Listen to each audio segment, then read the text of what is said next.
Welcome to the next game of Ashes to Ashes, Game 5. I'm your host slash somewhat of a player. Uh, Somewhat of a player? Are somewhat you of a like player. not invested? No, not really. I'm just kind of sliding along. It's kind of doing this for fun. All right. Well, last we left our intrepid heroes. You guys had just uncovered the desecrated tomb, fought the sarcophagus, and won. A few of you discovered some new powers. A few of you witnessed the birth of a paladin.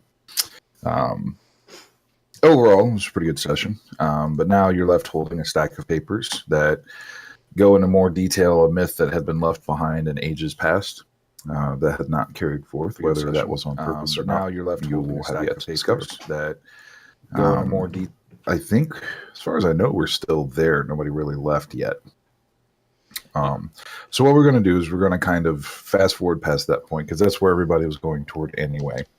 You guys managed to leave the tomb behind. Othrix basically dragging Othrix out by his tail. Mhm. And as you go to the leave the tomb behind, the rock bottom. I think that's what we called it, right? The rock bottom. I don't know. I think we've changed the name like 3 times. Yeah, Something. Johnny boy. John. Well, What was the name of the bar? you wrote it down, dude. I gotta get all my notes open. Oh, jeez. Un moment. Like I said, it was going to be a very loose Foundation. session. the foundation. The foundation was the high end one at the front. Okay.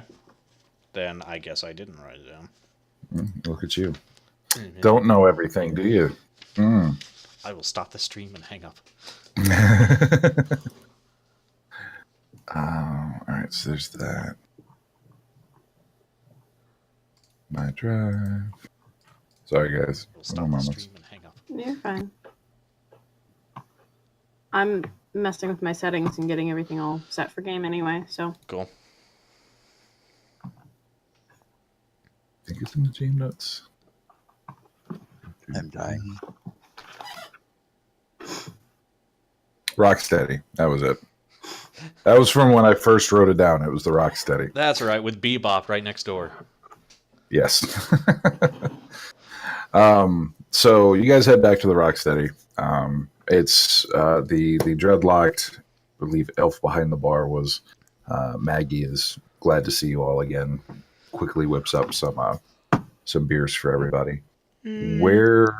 How would you guys like to proceed from here? I know a lot of us discussed your level ups. This would be the moment with which to do it. That it would occur, I should say. So why don't we kind of go person by person and figure out what your level up entails in this case?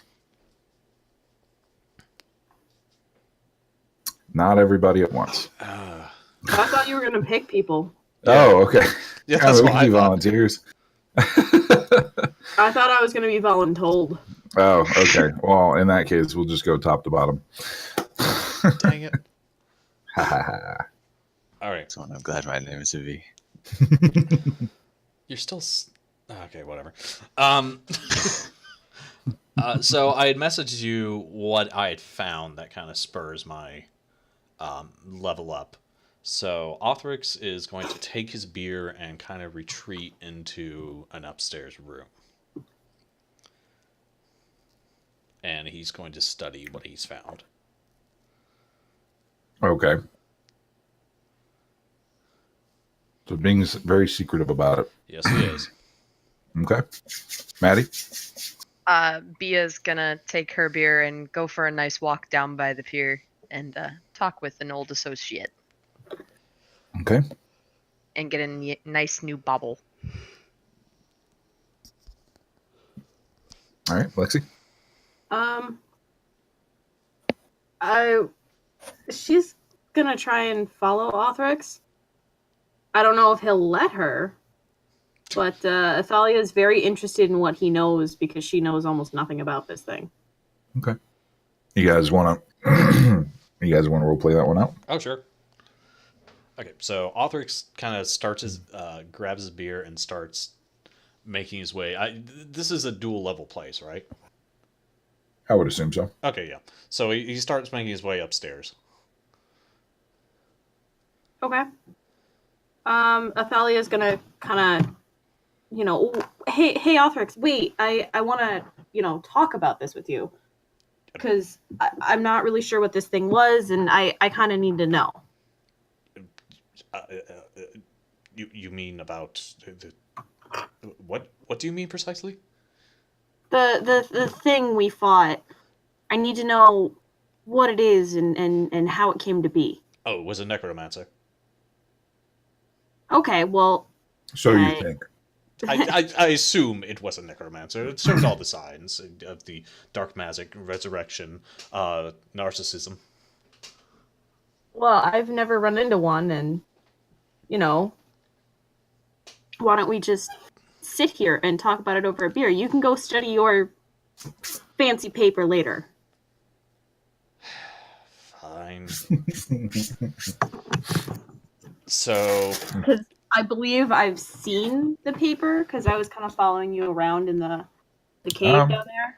Roll me a...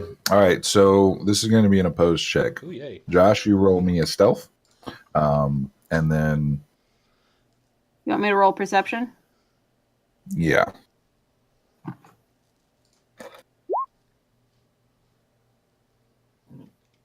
Where did that walk to? There it is. Why did that say Varus? Scroll down. You're seeing the AC for bars. Oh, okay. Because I heard it pop up. Oh, I see. Okay. So I am going to use my inspiration to roll again. Okay. Because I do not want anyone to see what I've got. No, I didn't see what was on it, but I saw you took a paper.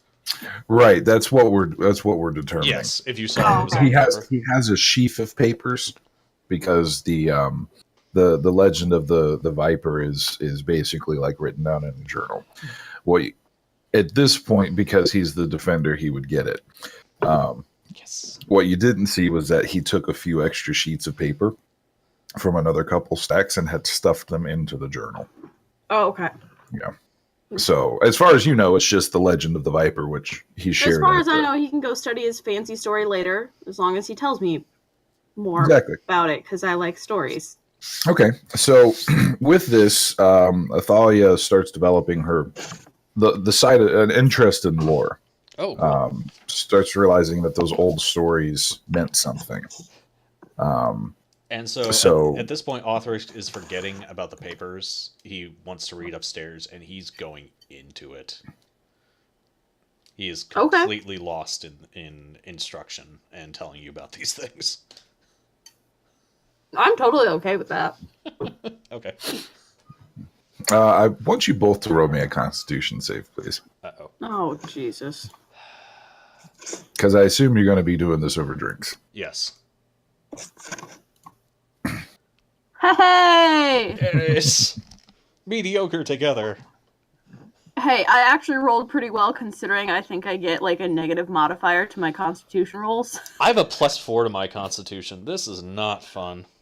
So, Bia, on your trip out, and getting your head clear and back into the seawater in your lungs, or seawater. Hopefully not. She fell off the dock. Yeah. I know that we went through, you and me, went through a side, and you met with one of the priests of Emra, who was an old associate of yours, and got some information as to, what was it? He recounted the story of receiving a bauble. Oh, yes, that's right. Sorry. Yeah, he received a token of affection from Emra. And he shared it with you. And as you're coming back, you realize that Thalia and Othrix are both still there. They basically have not moved since you left. It's been like a good 2.5 hours because you just need to go clear your head. And they're probably 3 or 4 tankards in a piece. They're kind of slurring, but it's one of those interesting conversations that you have after 2 or 3 of them where your defenses kind of go down and you're actually passionate. So you kind of see them going back and forth, and Thalia like leaning in, like, oh, so this is this, right? Like this is how this relates to that. And then Arthur just leans back and goes, I never even thought of that. It's just one of those intense, not drunk conversations, but very much their inhibitions have been loosened a little bit when you come back. John, what is Varus doing for his level up? Varus is gonna swing by the local shrine of Shadal. They know you very well there. Oh, I'm sure. And actually just take a quiet moment. Okay. Hey, I know we had talked about Shadal visiting you, and at this point, it is. Shadal has always been a place of rest and peace. She protects travelers as they go across their way. A lot of merchants pray to her for peace as they go from place to place. Make sure that roving orc bands or any type of giant doesn't eat them. So their shrines are generally very quiet, very soundproofed. It's almost unearthly, the sense of peace that you get when you sit in one of the pews. Very Spartan. There's not a lot of accoutrements there. It's pretty much just a shrine on the back. It's functional. Yeah, exactly. It's meant as a place to rest your laurels for a little bit and get your head about you. So as you come in, you're pretty much the only one. The priestess is... smiles as she sees you, very warm again. You've been here for longer than she's been here. You're practically an institution at this point. She greets you warmly and says, you know what, there's nobody else here. Feel free to, take your time. I'll be here. Just holler if you need me. And as you go back and start meditating, everything just kind of seems to slip away. It's very peaceful. And within a few moments, you recognize that there's somebody else sitting next to you. And it's not the priestess. I'm not even going to bother looking over. And you hear like a slight chuckle. Stubborn as always, huh? Look, when you can appear and disappear at will, I'm not going to give myself a crick in the neck over it. Granted. You're definitely one of the more unique mortals in that regard. You got a town to run me out. I've now killed a demon thing with powers I don't fully understand. You either got to have new tricks or stop expecting me to be amazed. Granted, I'll give you that one. But that was you that killed it with my power. That's how this works, right? That's the arrangement. I don't know. Last I spoke to you, you were definitely not willing to wield it. In fact, it took a few other people who believed in you to kind of push you out of it. Right. So literally, if I remember how that conversation went. But look, banter aside, this has been wonderful. That thing down there was pure fucking evil. kind of hits home, doesn't it? I mean, eventually it would have. So yeah, just a little bit. So remember when I said that, the surface wielders' problems would soon become your problems? Yes. Look, I'm not going to sit here and eat humble pie, but you're right, okay? That's all I wanted to hear. So here's the offering. And she kind of leans back and puts her feet up on one of the tables.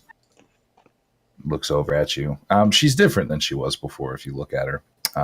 She's not wearing the clothing that she was when you first saw her to help dig somebody out. She's dressed in pretty much a white robe. Not formless, but it doesn't accentuate anything. And there's a few bandages on her right arm. Those started coming up recently in any images of her. a couple different. There's a lot of theology back and forth as to why that is, but long brown hair, sparkling blue eyes, and she just kind of takes you in for a moment. She's like, "So you took that one on by yourself, with no impetus, with no question, with no." It was force. there. It was it or me, and by me I mean my friends. So your protectiveness is stretching further now. Have you ever tried to drag a Goliath out of the tunnels? I don't want to have to do that. Well, at the end of the day, I'm either going to need you to step up, and I'm going to need you to accept this power for what it is, and not only defend you, people you know, but countless other people, and help them find peace. Or I'm going to need to find somebody else that can do it. All right, fine. I'm in. I'm not drinking your fucking Kool-Aid, I never but asked you to. yeah, I'm just asking you to be what the people need you to be. fine. And after this is all said and done, I'm going back to what I'm doing until some other cataclysm demands your attention of me. Deal? You'd be surprised what a single person can do to change the outcome of things. I know. Just in between bouts of saving the world, promise me I'll at least get to sleep. I think we can agree on that. Okay. Fine. I'm in. And as you say that and turn to look at her again, she's gone. This is why I don't bother to turn and look. So you feel, even though you're reluctant, and it doesn't exactly feel like you've been given a good choice. It was still a choice, but not a good one. You still feel reinvigorated. There's a certain, almost a weight of responsibility that's been lifted. That you no longer have to decide. It's more of a, okay, this is what I am. This is what I'm doing. Determination. Almost. Time to own the decision. Yeah. So You get montage music now. No one's gonna ever keep you down. Garrett, what are you up to? Running away from the two of them jabbering up. So if you look at the second expansion lore, it coincides. Garrett, where are you going? By this point, I have swapped their tankards for water. Probably for the best. Yeah, he's been here before. He'd know where some more entertaining action to him would be. And which would be Some fighting pits. What could be more entertaining than knowledge? Exactly. People beating the shit out of each other. Take me with you. So at this point, what I'm hearing is that you want to get a little. This fight kind of spurred it in you. You're like, you know what? That was a quality foe. I have a little extra jingle in my pocket. Let's go see what the fight ring has to have. Spurs that jingle. Okay. Well, I mean, you've been here before too. So this is one of many cities along the trading route that has fighting pits. You know for a fact that this one's a bit rougher than the rest of them. Elysia, especially the Undercity, doesn't have a huge set of governmental politics that oversee it. It's mostly region by region down here, floor by floor. And it's more of a caretaker than like a mayor or anything. It's more the pressure of society that dictates what happens on a particular floor than anything else, which is why as you get deeper, it gets more lawless because people just don't care. So it takes a couple floors, but you get back to the pit that you remember. It's kind of tucked into a set of ruins. Looks really, they call it the Pillar. The fighting pit's called the Pillar because of the dwarven pillar that has collapsed and created almost a faux archway. It's unstable. It has been for a long time. It's stable enough to stay, but if anybody hits it, it might cave in. I guess it's part of the appeal. But as you get in, there's a rough wooden fence surrounding a couple circles and a whole bunch of, mercenary dress, guards, and a few more noble looking clothes floating around. There's tables set up on a higher level for people to oversee it. And there's a very, very active bookie on one side behind a set of tables with some very impressive looking guards behind it. You have a feeling that those guards could probably do more damage than anybody on the floor currently. So what do you? I still, it's probably not 100% from their previous fight, so I don't think he's looking to actually get in a fight, but probably more just observe. Okay. So what's your character's mindset going into this one? Like, is there a particular reason he's trying to get away? Is he seeking out comfort in the known? Is he just trying to find a place that he can decompress? Yeah, I think it's more a thing for him to decompress. Just watch other people fight is more relaxing to him than sitting around. All right. So, what kind of fight do you look for? Because there's a couple different ones. There's sword fighting. They dull the blood, kill anybody, but there are definitely some wounds that come from it. There's the bare fist fighting ring, and finally there's the like the experienced veterans where you see a couple monks going at it. He's definitely more of a swords watcher. He likes watching people fight, like with his preferred weapon, just so he can observe what they do, and if they do anything that he thinks is interesting, he can kind of start incorporating. Okay. There's definitely a more experienced person, or at least it looks like it. He's got some. Roll me a history check, actually. He's a larger gentleman versus a smaller gentleman. Their swords definitely do not match for this particular fight. In fact, you are wondering how they got paired up. There's got to be something more to this particular fight because you yourself are the scrappy underdog most of the time. So you know that the smaller dude has to have something up his. And tell what. As far as your history check goes, the wear that the taller guy has, the clothing seems familiar, but at the moment you can't quite place it. It's a little dark down here. It is a little bit torn, but it does seem very familiar. So as these two gentlemen start going at it, there's clash of steel and steel. The smaller gentleman is very clearly not as skilled as the larger fighter. He's just constantly on his back foot. He's being driven against the boards time and time again. He's not the larger, for what it's worth, the larger man is not getting a whole lot of hits on him. But the ones that do hit are definitely hurting. And at one point, it looks like the gentleman's down for the count. He's on all fours. He's got a sword in front of him. The guy's going to come up, and the ending blow in a sword fight like this would be to hit them with the broadside of the sword to any type of vital region. That would indicate that the fight is over. And it looks like he's about to, the taller guy's kind of, waving it up, getting the crowd ready to go, showing it up. And at one point, you hear somebody beside you start chuckling and go, "Bad move, man. That is a bad move, showing off. Just end him." But now he's not going to get a chance. You take a look at this guy? Yeah, I also kind of like shift his eyes over to the dude. It's an older gentleman.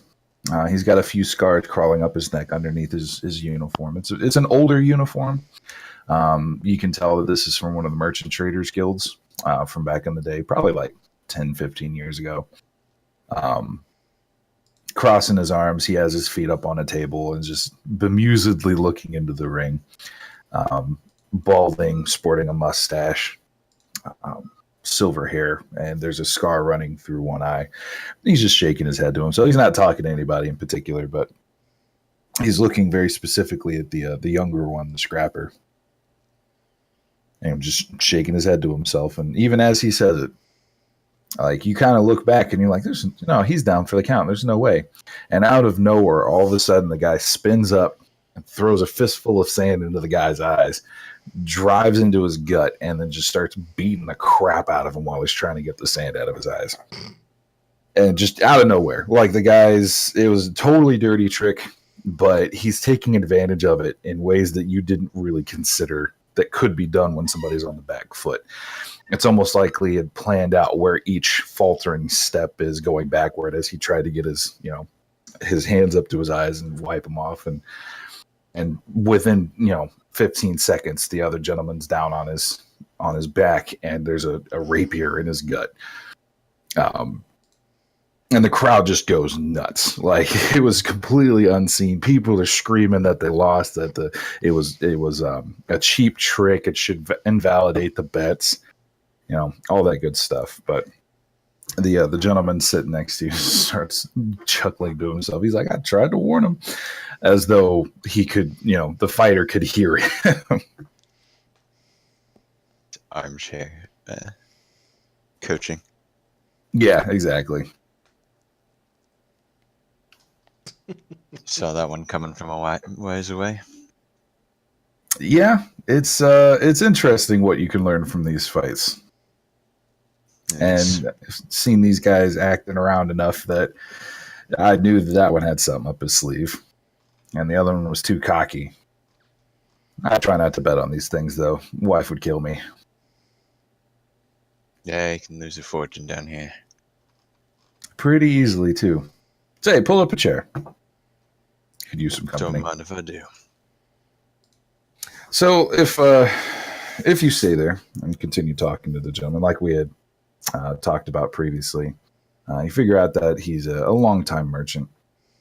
Gentleman has been going through for most of his life. Could probably tell you the story of every scar he has. Former militiaman Junus Liggett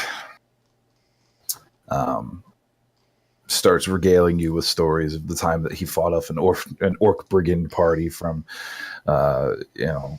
packet of feathers he was delivering. They didn't know what was in it, but he fought like it was gold, let me tell you.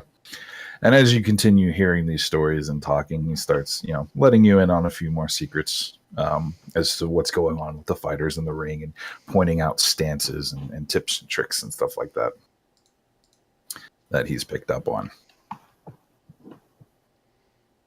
So how long do you think you're going to stay there, Garrett? Yeah, he'd probably stay for a while, like knowing that everyone else has kind of went off to do their thing. Okay. Probably stay there until he thinks that the rest of them would be convening. All right. Yeah, so a couple hours. Yeah. All right. So everybody kind of has their level ups. Did I miss anybody? I think that was No. everyone. Nope. Okay. So everybody starts convening around the rock steady here. It's closer to nighttime. Sorry. It starts. It's definitely a few hours later. You guys have had your time to decompress and introspect and kind of process what had happened down in the caves. But it is rapidly approaching time that those documents should be delivered. Would you like to make your way to the portal, or how would you like? Well, we have to tell the Viscountess that we found the dwarf, didn't we? She said we didn't have to come back. Oh, good. Yep, because she was basically investigating on behalf of Drac. Okay. So- That makes me feel Just so much leave a better. message with the guards or something to tell her. Yeah. Yeah. Just leave a message. Just leave a note saying we found him going back. Found. Besides, I don't want to go up there by myself again. It didn't go well last time. Yes, I think that's best for everyone. All right. So Okay. yeah, I guess. Well, do we want to sleep? No, we should probably get the information back. We can sleep there. It's up to you guys. What's the party thing? I'm all for the sooner the better. Yeah. Yeah. Authors Okay. does not want to keep Drax waiting. Yep.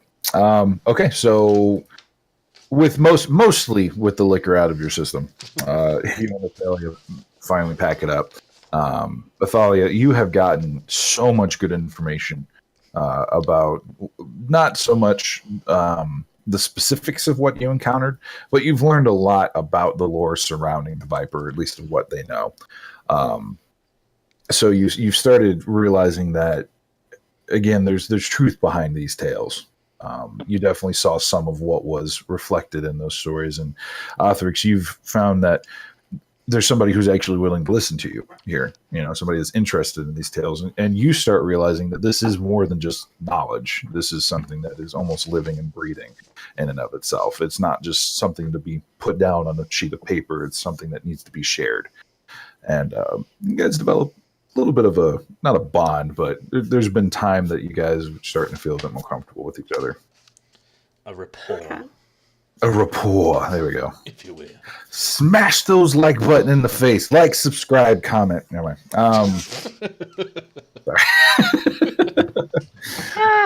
Punch that like button in the face, Lurdables.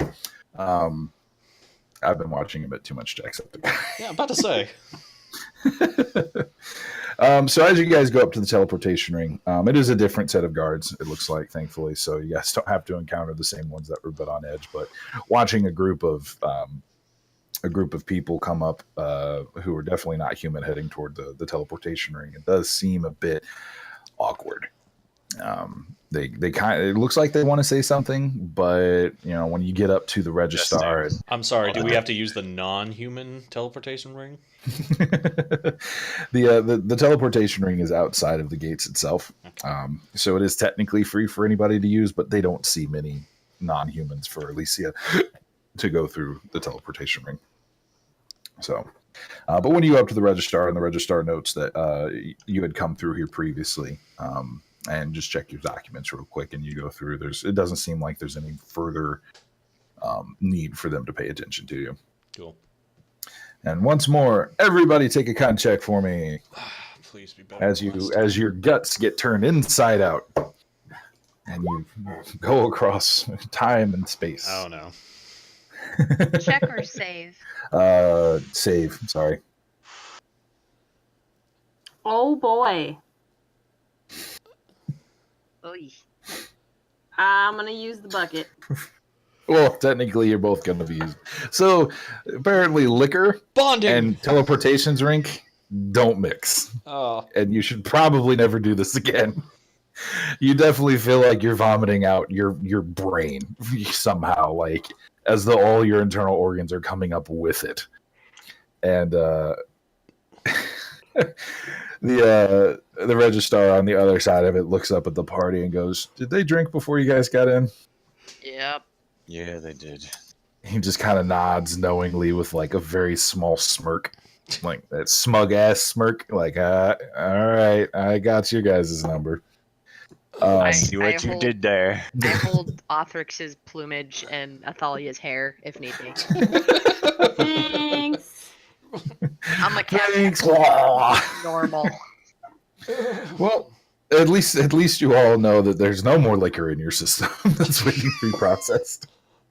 And it's not one of those vomits that make you feel good immediately afterwards. It's the type that makes you just keep feeling sick. Oh yeah, there's nothing left, but I could do it again. Yeah, exactly. Yeah, absolutely. It's definitely it's not super fun. No. So we're gonna move everybody over to Stromnus here. You guys are located on Officer Hill currently. That's where the teleportation rings are for this area. There's bridges heading pretty much from one area into another.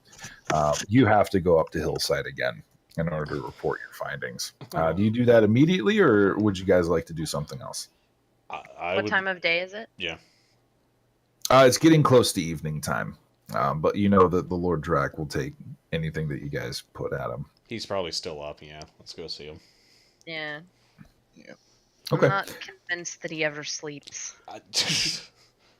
That is one of the legends surrounding the great Lord of Ash, is that he doesn't actually sleep. He just uses magic to keep himself awake for long periods of time. He doesn't sleep, he waits. Or that he might be a vampire, but... He's eternal, and you must never drink a glass after he has drank from it, lest you catch it. Has anyone noticed there are no mirrors in his house? None at all. Those are the best kind of superstitions. Don't drink a glass after he does. Oh man, I can see that one developing too. somebody died right after he had tried to sneak a drink out of the Lord's wine cup. They say that he poisons it just to make sure that he's immune to it in case somebody does try to kill him. It's built up immunity over a long period of time. Out of the Lord's wine cup. So you guys go to the hillside residence, the Castle Drac, and once more are greeted with the very unused throne room, and He probably like piles books on his throne, like people pile clothes and books on their computer chair. Yeah, exactly. That would be the equivalent of it. He very rarely uses this area, but Gabriel comes back out again once he hears that. Once he hears one of the butlers announce your presence, and again folds his arms behind his back. And, oh yes, welcome back. I know it's late. You guys must have just gotten in. Yes, we just came back from Elysia. We believe we have information for the Lord Drac that he would like to see immediately. Oh, excellent. By all means, please come in. Meet him in his study. I'll go fetch the Lord General. And he motions to behind the throne room where you guys had gone before. It's only a few moments before Lord Drac just kind of almost barrels in. Like, the door was shut, and within like a 0.5 seconds, it's almost like it's kicked open, and just that force of personality rushes through. Like, he's barely constraining himself with the first piece of information he's got in a long time. It's yes, all of you, fantastic work. What did you get? As he kind of rounds around to his desk and sits down, and his hands aren't quite jittery and bouncing on the desk, but you have a feeling that if he was a little bit less restrained, he'd be bouncing. Yes. Well, we were commissioned by the Viscountess Sophie Dupont to find a Mr. Philbus Gehetol, a dwarf. Yes, one of the associates that was sit down. I had heard that he was lost. Did you find trace of him? We found him. You could say that. Yes. I do not like the connotation of that. He didn't really either. I assume that he's lost then. Yes. He had discovered something down there among some dwarven ruins. We believe to be a necromancer of sort. An undead necromancer. Added to Okay. it. Sorry. No, it's okay. Go ahead. Who apparently was convinced at the return of the Viper. His eyebrows kind of raise up for a moment. The Viper. The Viper. The Vindo Viper.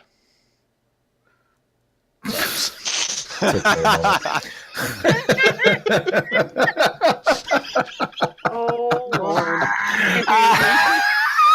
Son of a bitch. And there we go. Woo! Way to How go, Josh. strong was that drink, Matt? Oh man. Oh my god. I'm crying. How long have you been waiting to make that joke? For like 3 games ever since Oh we got my out of the God. Viper. You son of a bitch. All in favor of not letting Othrix talk? Hi. Oh man. So I was all in character and shit too, and now I gotta find it again. Completely threw me off. Yes. Woo! All right. Game time. Scene. In sync. So his eyebrows raise up, and Yes. he takes a moment. Okay, so while this is important, certainly for academic use and historical knowledge, how it relates to our current. Am I breaking up? I just saw my voice go down. You were a little bit, but Okay, all right. As much as I appreciate things of academic and historical knowledge, it's kind of strange that you would bring me this in relation to our current epidemic. well, you see, along with this knowledge, whatever he discovered and whatever he told the dwarf was enough to drive a seemingly level-headed dwarf quite mad. Mad to the point of, well, let's just say death by suicide, in a sense. Okay. Now, do remember, he did have ritual scars. Yes. He had started carving runes into his skin that matched the runes that had been messed up in the tomb. Can I just say? He also had. Can I just say I described this to him? Oh yeah, absolutely. Okay, I'm just reminding the party. Yeah. He did have those coins. Valis, Hallis, I don't know if you shared those with the group. Not yet. Well, did we do that on the way back? He would have. Okay. He had intended to show Othrix them, so. Okay. Do we want to do a little flashback to that? No, it's fine. Honestly, it's been mentioned. It was shared. Done. And you could puzzle over it for a while. Actually, if you want to roll a history check for me, go ahead. Yeah, let me do that because on those coins. But there were 3 of them sewn into skin pockets. Yeah, gross ass skin pockets. Yeah. He had also been mutated, quote unquote. His hair had been brown. It was a silver white, and his skin had turned a very gray pallid. So for your 15 on the coins, this is not of any known currency that you've ever heard of. This must have been a custom printed coin. You're not sure when it was made. Obviously, it's tarnished with blood. So it's hard to get a good read on it. You're not sure if you should wash the blood off or not, just in case the Lord Drac needs it for some god-awful reason. But the runes and stuff on it are not of anything that you're aware of or have been studying. For all you know, this could be... do you speak Infernal? Let me check. Yeah, what's everybody's languages? Common and Elven. Common, Draconic, Elvish, and Dwarvish. I do not speak Infernal. Common and something else. Common, I speak Elvish. Infernal. Same. Oh. Okay, so you both speak Infernal. Yeah. Can you both roll me a perception check, please? How old does it look like the coins are? Ha! No. Roll me an investigation check. For me? Me? Josh. Okay. And then John, roll a perception check. I'm making you do stuff. You're making me do stuff. You said perception? Yes, please. Okay. So both of you are far too distracted to notice that Othrix is fucking around with the coins. Othrix, however, your investigation, you have to consult with some of your books. You're pretty sure you've seen something close to it. You don't have inspiration, do you? No, I used that to make sure she didn't see my sheet of paper. Lexi. Can I give him my one Yeah. use of melancholy for the day? Not for this. Okay. Lexi, do you have inspiration? Yes. I Would you think. like to spend that point of inspiration to reveal something about this coin? I don't know how.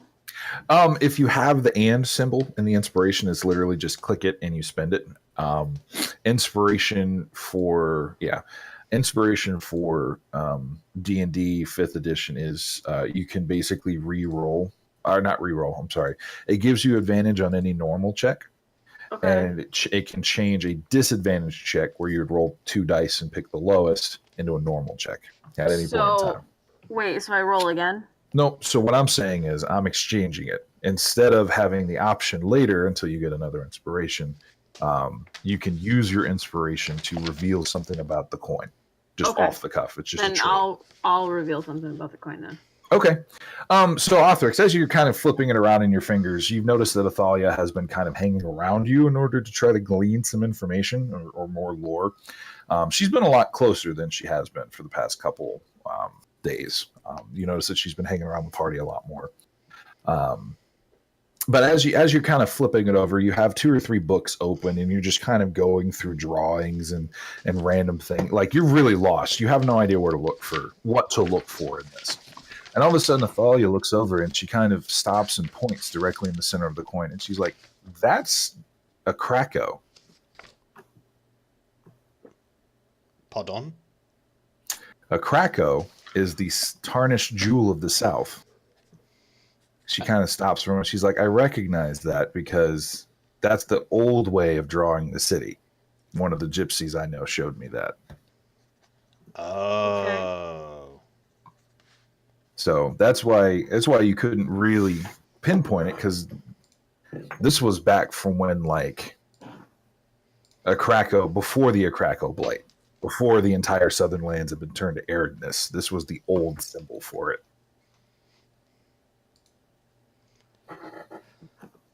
Would anybody like more information on it? I want to make sure everybody's caught up to it. I would. Yes. Yeah. Okay. So, legend of a Krakow pretty much is that the Tieflings, for a long time, had been a very upstanding military and noble society. They comprised a large part of any type of militia or guard unit because they were considered elites. They're not Spartans per se, but they are very close. They had searched far and wide for magical items that they could deem basically like WMDs, and had stored them in their tower known as the Iron Tower in the middle of their city. Their city, Krakow, was called the Jewel of the South. It held it was basically like a fortress. Very few could assault it even if they wanted to, but the people that lived there were pretty much of military nature. Tieflings, from a societal standpoint, were very familial oriented. They all believed themselves to be part of the same family. They treated others with respect because that's what their god, the Father, dictated of them. Treat others with respect, treat others with nobility, and treat others with kindness. But defend what's yours. And use your strength to help others. Because they really did believe themselves to be the strongest race. And proved it pretty frequently. The southern lands were vast farmlands, very temperate climate, perfect for a lot of farming, and provided, basically, they were an equal caretaker of the island between the other four cities. And then something happened. Othrix, you know that from an academia standpoint, still to this day, nobody knows what the hell happened. But suddenly the father was killed, and he was cast out of the pantheon.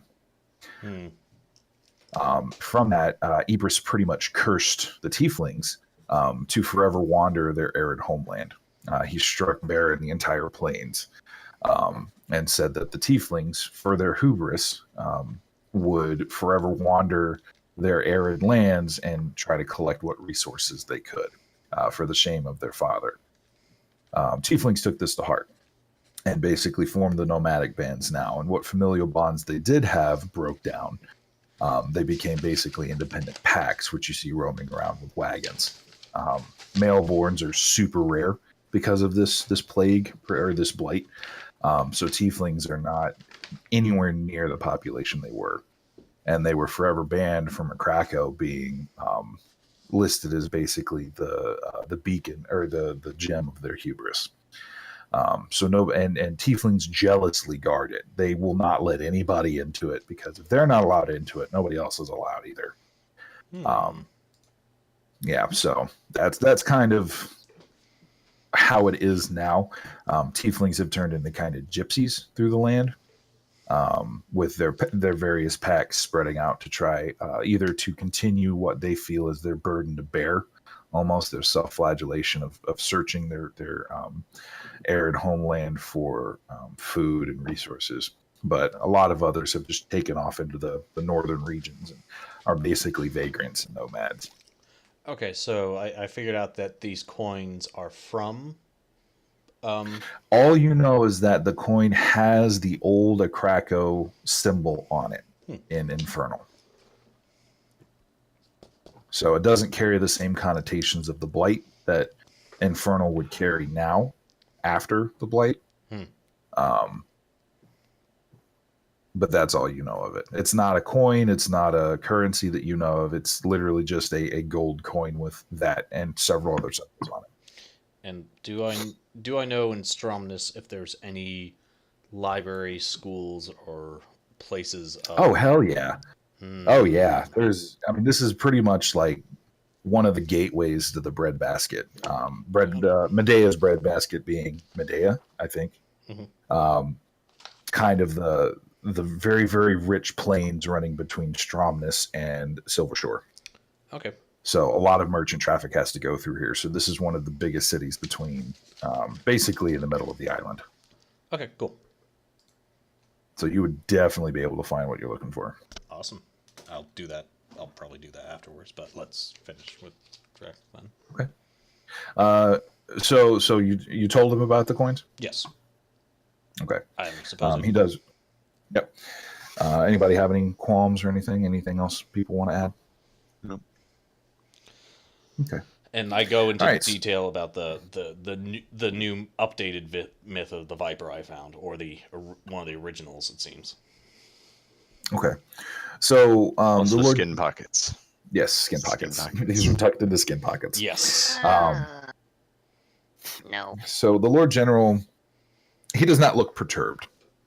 His mouth kind of twitches a little bit, not in a smile, but more of a grimace. But you also are starting to get used to the fact that he doesn't emote super well.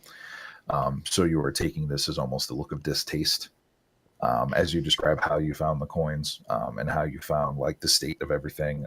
I'm sure you described the bodies that were in there too, that were most likely buried with the sarcophagus of the necromancer. Mm-hmm. And he's just overall, he doesn't look disturbed, but you can tell that he is. This is a very distasteful conversation for him. But as you hand over the book and he starts flipping through it himself very quickly, I might add, he kind of snaps the book shut and sets it down. He's like, okay, well, this is quite the find for sure. I can see why you would bring this to my attention for the obvious parallels between what we're experiencing now and what the tale of the Viper was. I'm not sure if it is connected at the moment, but this definitely warrants interest and investigation. I will take the coins, and I will take the book, and I will do what investigation I can, and try and come up with something for you guys to pursue. Othrix has taken a rubbing of the coins. Okay. So if that's all right. Okay.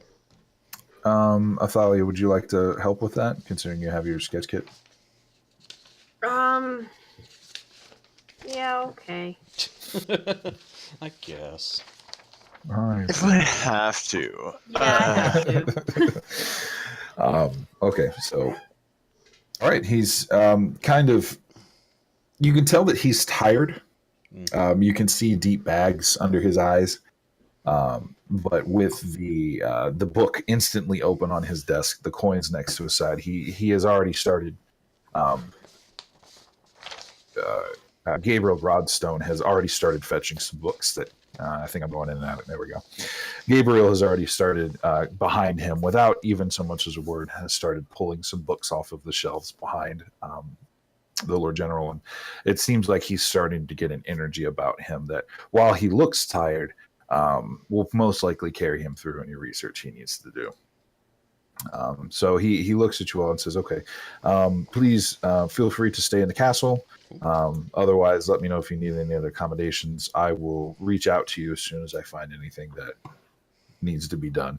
I would appreciate if you would stay inside of Stromness, though, and at least let me know where your whereabouts are. That way I can find you if I need you. Will do. Just report to Gabriel. Of course. I will be here. And as he just kind of fades off, there's no exit to this. There's no please leave, or he immediately sets in on the book and starts flipping things open. And Gabriel, with a half smile, kind of coaches you guys out. Is there anything else you'd like to do in the study before you leave? Othrix is gonna take a quick look around to see if there's any really old artifacts or books. I mean, obviously the scale is not doing anything, right? Yeah, or else it would have gone off last time. Okay, never mind then. Yeah, I'm good. But yeah, no, it's like last time though. You're still very impressed by the collection. It rivals even that of the library at the college.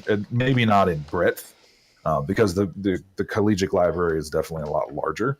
But being one of the best mage that has ever come out of that college, he has quite a few books that library doesn't. And to spend 5 minutes in there would be a dream of yours. Does Othrix still have the rope tied around his waist? I assume we took that off on the walk up. I would assume that library. the temptation is Child strong. leash for your sorcerer. Okay, so you guys are given access to the Castle Drax. What's the word I'm looking for? Accoutrements, if you wish. There is a tavern nearby on the bottom of Hillside next to Circle Fire called the Black Violin. If you guys would like to carouse there, maybe grab a drink. There's also, you could investigate, go to the library. It is closed at the moment. Yeah. Well, I'm sure you guys could find something. Well, because of my feature researcher, when you attempt to learn or recall a piece of lore, if you do not know that information, you often know where and from whom you can attain it. Usually this information comes from a library, so a university, or a sage or other learned person. Your DM might rule that the knowledge you seek is secreted away in an almost inaccessible place, or that simply cannot be found. Unearthing the deepest... So basically, I might know where to go to find this information. Yeah, you very well might. And actually, that's a fantastic trait for you, too. I know. Speaking of, what does everybody else have as far as traits go? Maddie, start with Bia. What's your trait? I'm trying to remember where the traits are. It's in the background. Yeah, it's like at the end of whatever personality trait you took. Ah. Yeah. Equipment. I'm looking it up real quick. Okay. So you're a sailor, right? I assume that's what we did for your background? Yes. Okay. Yes. Flip. Okay, so I don't remember which one you went with, but basically there's the ship's passage. Whatever you need to, you can shoot your free passage on your ship. I took the other one. I took the pirate variant. I get the thing where I don't get in trouble for accidentally breaking things in town because my reputation precedes me. Yeah. Bad reputation. Nice. If your character has a sailor background, no matter where you go, people are afraid of you due to your reputation. When you're in a civilized settlement, you can get away with minor criminal offenses, such as refusing to pay for food at a tavern or breaking down doors at a local shop, since most people will not report your activity to the authorities. Sweet. Lexi. It's entirely accidental, I swear. We did performer for you, right? Performer, entertainer, whatever one it was. Entertainer. Okay. Here So we featured are by now, popular demand. entertain us. You can always find a place to perform. Yep. Usually in an inn or a tavern, but possibly with a circus, at a theater, or even in a noble's court. At such a place, you receive free lodging and food of a modest or comfortable standard, depending on the quality, as long as you perform each night. In addition, your performance makes you something of a local figure. When strangers recognize you in a town where you've performed, they typically take a liking to you. John and Garrett are both folk heroes. Come from the ranks of the common folk, you fit in amongst them with ease. You can find a place to hide, rest, or recuperate among commoners unless you have shown yourself to be a danger to them. They will shield you from the law or anyone else searching for you, though they will not risk their lives. I am the law. I am the darkness. Justice. What happened? What do you want for dinner tonight, sweetheart? Justice. With a side of spaghetti. Okay, dude. Okay, yeah. Do you guys want to go to the Black Violin? Do you want to do? It is closer to evening time. You're most likely not going to be able to get into a library at this point in time, or where you need to go. However, you can send a message, letting them know that you're going to be requesting access in the morning and maybe to prepare some stuff. Okay, Lexi, you can absolutely find a place to play for some extra coin. Okay. This place is packed. You've been here before. You're not exactly. This isn't your favorite place that you've ever stayed at, because it's very rigid. Stromness itself is a military tradition city, And people do act pretty forthright. But it is a city, so you have your She knows your some. under elements. She knows some Prussian marching songs. She's got it. Yeah, but yeah, you don't really like the cadences that they have that are popular here, but you know them. So you can definitely find a place to park up and possibly get everybody a place to sleep so that you're away from Drac if you want to be. John, you could probably link up with the Shadal's temple. A couple other people have heard of you, so you could probably find some stuff out. Vane, same thing. Around the fighting rinks in the lower common areas, you could probably find information or places to stay, things to do. Maddie, you're infamous in certain sections of this place for, again, you're a giant, or you're a Goliath who has taken a liking to the sea, who has large tattoos all over her, and is very clumsy. People know you. Yeah. Oh yeah, it's Hopefully. it's that girl. Oh god, just stay out from underfoot. Hide the fine china. No, don't just hide the fine china. Hide all the china. Also, John, don't get hugged. would Hide you me, like Ling. to go to? I cannot hear you. It's all right. Would you like to go to Shadal's shrine, or is that Um, something you're kind of avoiding? well, what kind of area is her shrine in? Her shrine is going to be in Shield Row. So let me kind of go over these real quick. I don't know if we did last time. A Noble. little bit, yeah. A little bit. So you basically, it goes from on the east side. The mountains are much higher, Mm-hmm. and then on the western side they're a little bit lower. The two rivers that flow through are mountain rivers. They were basically, the legend is that they were blasted out in order to provide fresh water to the troops, in order to defend against the dwarven incursion, in order to take back Elysia back in the Dizay. So the two rivers are very integral part of Stromnus lore, as well as the ingenuity of the troops that were there and the heroes. So Hillside is on the very bottom of it, because it kind of goes up into the mountain. It is considered the noble area. Lots of very high class houses, high class establishments, lots of fine tailors, things like that. Circle Fire is the more magey area. You can find a lot of potion mongers, a lot of talismongers, things like that there. There are a few very nice statues made with magical infusion, including one that is almost like a fire elemental that is performing a pirouette, like a dance local to the area, but it doesn't burn anybody. General Quarter is pretty much the middle class. This is where most of the shops are. This is where most of the people live. It's a bit more crowded than everywhere else, but it's right between both of the freshwater rivers, and is considered like the city, quote unquote. Stoneside and Masterside were the laborers area, which was Stoneside, and the crafters area, which was Masterside. Both of those were basically where back in the day, where most of the wall was put up. So Stoneside was where they mined the stone for the wall. Masterside is where they crafted the stone in order to put it up, and that's just kind of stayed there the whole time. So if you need anything mastercrafted, you go to Masterside. If you need anything from the laborers or the farmers or tradesmiths or anything like that, you go to Stoneside. Shields Row is kind of almost the gentrified area. A lot of the artisans live there in order to bring their craft up to it. I would not like that place. No, Shield Is Row there is not a where you lot of coffee shops in there? Yeah, they also hold their pinky up while drinking their espresso. Medieval Those Starbucks. bastards. Yeah. Top notch. Top notch everywhere. The Brig is one of the worst areas between the Brig and Heroes Way.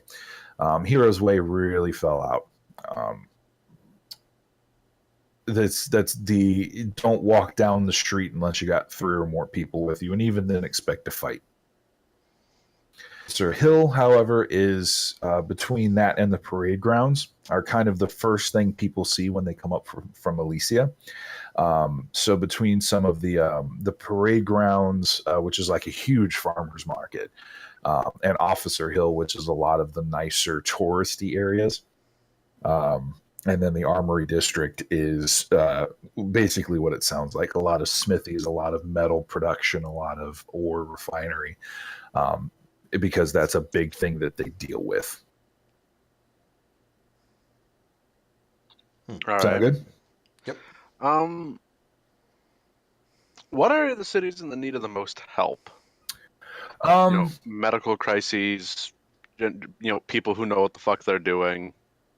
Most likely it would be between Stoneside and Armory District. Oh, by the way, sorry, forgot to mention the Blighted Circle. Yeah. That was where the first ashfall landed. It's cleaned up. It is still very much considered taboo. There are people that go in because they don't give a shit. But by and large, people do not like being in the blighted area if they can help it. Heroes Way is a lot of refugees have gone from that area. So you'll see a lot of the black branches among them, the blighted. And they just kind of stay out of everybody's way. The brig is very much the low life area, though. All right.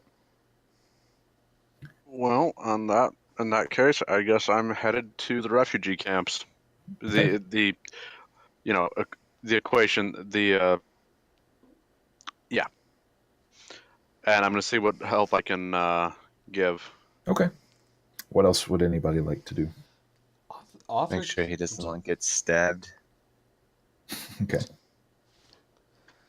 Othrix still wants to study those pages that he found. So, yeah, Okay. he's probably going to go into a sequestered room and start making notes. He also wants to go over his notes about the Viper. So he's in research mode right now. Okay. Maddie? I'll What would you probably like to do? follow Athalia to hear her play / ensure that no one person of the group is alone out and about. Okay. So, Thalia, would you like to go find a place to play? Yeah, I need a place to rest. Okay. Oh, All right. So, go ahead. Sorry. Can I give a message to Gabriel to send to the local library? Oh, absolutely. Okay. Yeah, he'll take it and have it run out like tonight. They'll get it the next day. Okay, good. And that's all I'm going to do. Besides wanting to. Okay. All right. So, Othrix, go ahead and roll me, and we'll see an investigation check as you try to piece all of this together. Sweet. Athalia, go ahead and roll me a perform check. You are going to go to the Black Violin. It's a nice place, actually. Both you and Bia are. You actually don't. Hold on. Roll me a history check real quick. Oh, Wait, thank me? God. Yes. Oh, wait. Oh. Remember, you have your bardic bonus too. That if it's not trained, you get half of your what's it called? Proficiency. Thank you. Proficiency bonus toward the Wait. roll. Hang on. Sure. Wait, so what's my proficiency bonus then? 2. For performance? Are you proficient in performance? Does it have a green dot? Yeah. Then you're proficient already. It doesn't matter. Yep. Okay. So you'll get more. It's the history check that you would get an extra in. I think if you don't have No, perception. she's proficient in it. Oh, she is? Okay. It's Never alright. mind. Okay. Well, in that case, so Athalia, what you would know about the Black Violin, you've played here before. It's actually it's not a nice place, but it's interesting. And that counts sometimes a lot more for the clientele that comes in. It is made of completely black wood with some white highlights. And it has been kind of deemed almost a bardic who's who. If you can get into play at the Black Violin, chances are you'll have a better time in the rest of the city because a lot of people come here to listen. They also come here to party. So it's a very, very rambunctious place. But if you can get a spot here, you're pretty well off. Okay. Bia, would you say that you've been here before? Because it is an in island city. Probably not. I don't think Bia would have traveled this way. Okay. So, Thalia, would you like to introduce Bia to the location? Sure. And feel free, honestly, take control of it. Do what you want with it. I just kind of want to see how you guys can take this and run with it. What you mean? Describe it, me? Mm-hmm. Yeah, the black violin. Okay. Wait, where in the city is it located again? This is in the very front of the general quarters, between Circle Fire and the general quarters. Okay. So it's... I feel like it would be slightly more upscale than, like... Mhm. Not that the common people don't go there all the time, but it's nice. It's got this kind of, like, quiet quality to it. Like, you walk in and everything's kind of muted. I don't Okay. really know why. Probably the wood. Or there might be a myth around it. Yeah. The But wood you has just walk special in properties. and, you know, you can hear the music, you can hear talking, you can hear the fire crackling. It's just less. And it's got this nice cozy feel to it because there's torches everywhere so that you can see and it doesn't feel like a cave or dark. So, Okay. How would Althea bring Bia to it? well, she'd take her in, she'd be like, you know, just try not to bump anything. Don't make any loud noises. People look at you weird here for doing that. I will sit in the corner and stay quiet. Got it. You can speak, just don't make any super loud noises. It's We've had conversation before, right? yeah. My voice unfortunately carries a little. Yeah. I'm sorry, And though. also, these people don't look like the sort that would want to carry a conversation on with me, so I think I'll just enjoy a drink and whatever they serve here. Okay. That. Can I start to get room for all of us or just me? You can secure it for you, like high end, because you have played here before. If you do talk with the manager, they do remember you and offer you the room. With some negotiation, you can probably secure some rooms for everybody else too. Okay. At the very least, at a discounted price. Okay. Inside I- of the palace. I think I'll do that. Yes, you do. So it's just a matter of options. If you guys want to take this, or if you want to go back to Castle Drac. Again, it's a large, practically unused castle. I mean, Othrix is happy in the castle. Oh yeah. And again, just literally just how you guys want to do it. So you have the option of a speakeasy in the general quarters, and with some music instead of a quiet castle. Okay. Okay, so you managed to get on stage. Your performance, it's not the most inspired you've ever done, but again, you don't generally like the structure of Stromnus Yeah. bardic stuff. But you play it anyway because you know it's what gets you money. Bia, what would you like to do? Probably just get myself a nice bowl full of stew and a drink and sit and watch. Are you going to be just watching? You're going to be trying to talk to people? You're going to just relax? Just gonna relax, sit quiet in the corner, kind of think over everything, and probably, just do the prayer beads with melancholy, just over and think. Listen to the music. I mean, Okay. My friend's performing. I want to listen. All right. Acquaintance, working. We're approaching friends. We might get there by the end of the campaign. Who knows? Yeah. You never know. I It's figure like by the end of this session we'll be friends anyway. It's like winning the affections of a cat. You just kind of be quiet and just let them come to you. All Girls' right. night. So Varys and Hallis, Hallis, are you going with Varys to the Hero's Way? Yeah, I'd follow him. Okay. So you guys make your way down to Hero's Way. I'm going to assume it's the next day. That way you don't go in the middle of the night. Varys, I only need the 4 hours. That's true. But you don't want to... actually, it's up to you guys. Do you want to go in the middle of the night? I'm not going to tell you how to play a game. I ain't afraid of no muggers. Two rough and tumble types like you should be all right. Yeah, I wouldn't Typically, let him that's go when by people need our help himself. the most. What'd you say, Garrett? I wouldn't let him go by himself. All right, so you're going to leave Othrix. Would you guys like to say any parting words as he basically sequesters himself in his study? I'll fall in a book. I'm gonna let him know. Going to try to help the city. What with the blight and everything. Let you know if we find anything. I'll assume you'll just be here the whole time. Yes. Yes, I would. Yes. Yes. Want me to pick up anything while I'm out? Like, I don't know, a soap and a bucket of water? Why would I need soap? Is that a joke on my hygiene? Don't. Your potential hygiene. I'll be fine. I believe this castle has enough facilities for my needs. Well, don't go getting lost. Okay. The same to you. All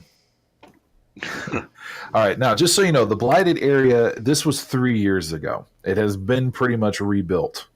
Well, I'm not saying I'm going to go research it. I'm going to go help the people who are still affected by it. Right. So, okay. So you guys make your way Hero's Way, grab a couple torches. Both of you roll me. Let's see here. What do I want from you guys? Sorry, I usually have a Story character and sheet involvement. up. Roll me insight checks, both of you, please. Oh, hey, there you go. As you're making your way through the Armory District, Walking fast paces. Damn it, I was just going to type that. I literally just grabbed my mouse and was about to type it in general. Snooze you lose. Hallis, you are familiar with traveling. You are familiar with how people act while you're guarding something, and they have intentions toward it. What are you both wearing? Did you go out in chainmail? I went out in the standard adventuring gear. Yeah, I just have leather. Okay. Studded leather. All right. Hallis, you have noticed that for the past several streets, there's been a group of people following you. That's why you never leave the castle. Looks like we have friends. Varys, you would also notice this. All right. But you only picked up on it like 2 streets ago. Hallis has been keeping half an eye on him for about 8 streets now. So you're most of the way through the Armory District. What would you guys like to do? Like to try to ditch Say that them, again? or do we beat the shit out of them? Well, how many of them are there? You've seen it fluctuate between 3 and 6. Varys is just kind of going to look over at Hallis. If you're going to keep following us, you could at least do a better job. Intimidation works too. Intimidation it is. Go ahead and roll me intimidation. Oh, wait, that's not a thing. Give me a sec. Yes, it is. Yeah, it is? Oh, damn it. Okay. I hate playing so many goddamn systems because I don't know what's the skills Almost anymore. every system I'd has say intimidation. intimidation's like a Well, major. no. Some of them are like looped under something else, like persuasion, and intimidation is looped under that. Yeah. So I gotta scatter to hate it. Sucks to suck. Are we both rolling it, or is he just rolling it? Okay. Wait, intimidation. Okay. Yeah, both of you, please. I Okay. am just rolling for crap tonight. Dude, I have a -1 to intimidation. I was like, I've got a +4. Um, Central table just hates me. it's all right. So you guys managed to spook them just by calling out to them and just being your regular intimidating selves. You very much look like people that can handle yourselves. From what you can see, hold on. There we go. Back. From what you can see, they are just kind of dressed in rags. You can't see much more past that. You're not sure if they're armed. You're not sure if they're communicating with multiple people or not. But it does kind of send them to scatter, just being stern like that. Kids. Indeed. So you continue making your way. There is a shrine to Shadal in the Hero's Way that you managed to glean information from Gabriel. Because Varys, you haven't been here before. You've hardly left the Undercity. Excuse me, right? Yep. Okay. So you managed to make your way there. Do you display your ring or your sigil? Yeah. Have it on just a loop of chain around my neck. Okay. The hands tend to have bad things happen to them, so rings just kind of get in the way. All right. So you guys managed to go up to the temple. It looks pretty ramshackle compared to the one in the Undercity. It is kind of barely put together. It's 2 stories, but you're not even sure the top story could support weight if it wanted to. And as you walk in, it does look very kind of downtrodden. However, the priest behind it, behind a smudged face, has a very bright, if a very tired, smile. It's like, yes, all are welcome in Shadal's presence. How can I help you, gentlemen, tonight? The question really is, what can I do for you? What do you mean? And as he kind of like, I'm just gonna hold up and point to the ring. I see. The gentleman is a bit more portly. He looks like a traditional monk would, kind of scruffy mat of black hair or brown hair, brown eyes. Sturdy looking fellow, but he looks like he has soft hands. But as he kind of reaches forward to grab your hand and shake it, you realize that there's calluses on those hands, and that he's a mighty bit stronger than he looks. And he just kind of shakes your hand. Thank you. We've been praying for somebody to come, and I'm finally glad that Shadal has sent somebody to help us. Nothing world changing or anything, but we could always use a few extra hands. Go thanking her just yet. And he kind of looks at you confusedly, like, what? She's got an ego, okay? Just, I'm here. I want to help. Thank whoever you want on your own time. It's definitely gruff, but he kind of like, it's one of those reactions like you weren't expecting it. And it's okay. I guess we're rolling with this. And he pats your hand and reaches over to shake Hallis's hand as well. And I assume that you are also a follower? No. Oh. Just keeping an eye on him. Okay.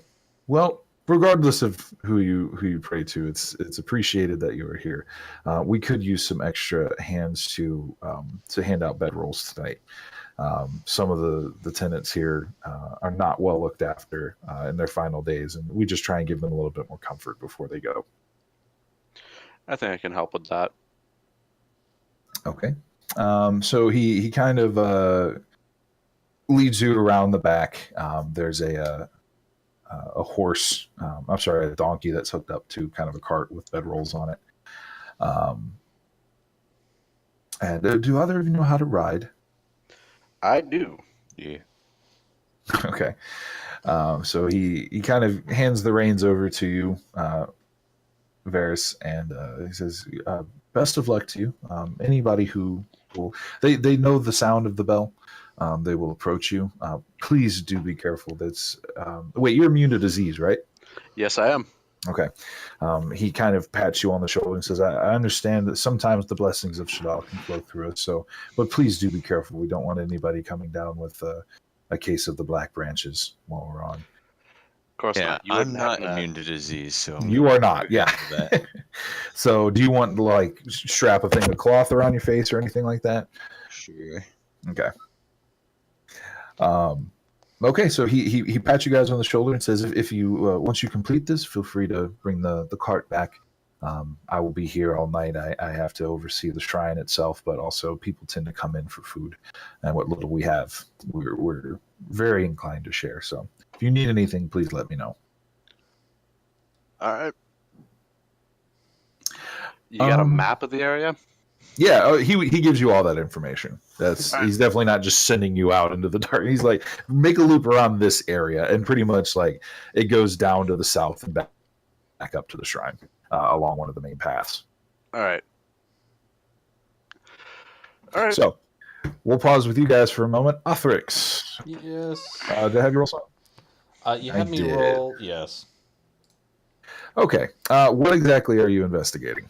Well, this was kind of going with my level up because I hadn't really studied that paper yet. And, I mean, just going over the papers more just to see if I can figure out what the connection may be. Because I know I took notes on it. I know I know I took notes on the story. I know I'm looking over the sheet. Just anything else that may be of help and just kind of going over. What writing my notes spells did for you the day. pick up? I picked up Hold Person. Okay. Okay. So your investigation doesn't reveal much else. Only because it's been a very long day. It's without the resources of the library or disposal. It's proving difficult and limiting because you only have a small section of books on hand, and that's pretty much all your journals. So going back on it to figure out more research on other things isn't exactly the best. You try to you, but it seems like the Lord General has requested that none go out, only so that just in case he needs it, he has it on hand. Okay. Echo chamber. Yeah, you're kind of like cutting in and out. It's getting weird. Yeah, you're Connected, it's going coming super. in and out. I am going from red to yellow to green. You and green might to want to red. change what server you're out of. We would change it for the entire server, all of us. At the very top where it says roleplay corner, click the little downward arrow, click server settings, and then change server location. Okay. That might help. I mean, yeah. Yeah, it's I'm- central. That's why. Oh. Okay, so now it's U.S. East, so that should be more for everybody. Hopefully, at least. Test. Okay. Test. How's it sounding? Sounds good to me. Sounds fine. All right. Hello, hello. Check. Mike 1 2 Whiskey Tango Foxtrot over. Hello.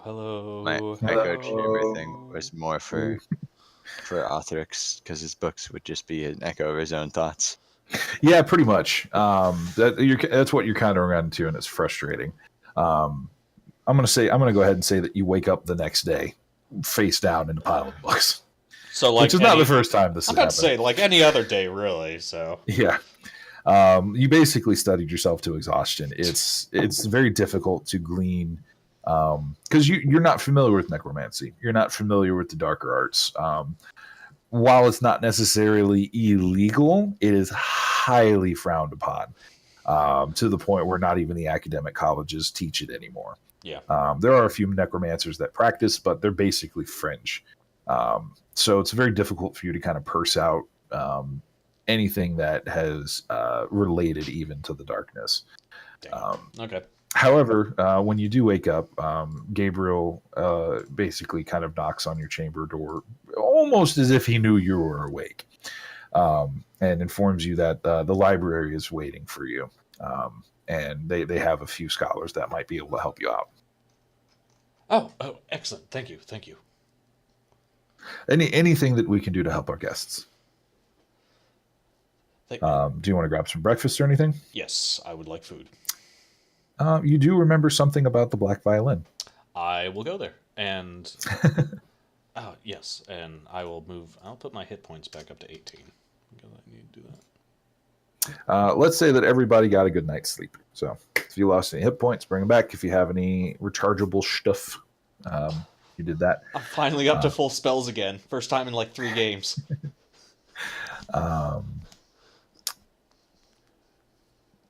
Bia and Athalia. Yes. Athalia, are you going to continue playing there? Unless you hear from your other party members? I'll probably play for like a couple hours. Okay. The manager comes up, lightly knocks on your door. Listen, our I hate to interfere with you once again, but we have an opening for our breakfast hours. We have some people that come in before their shifts. Would you mind playing something? Our normal person hasn't shown up. We assume that he's sick. Would you mind?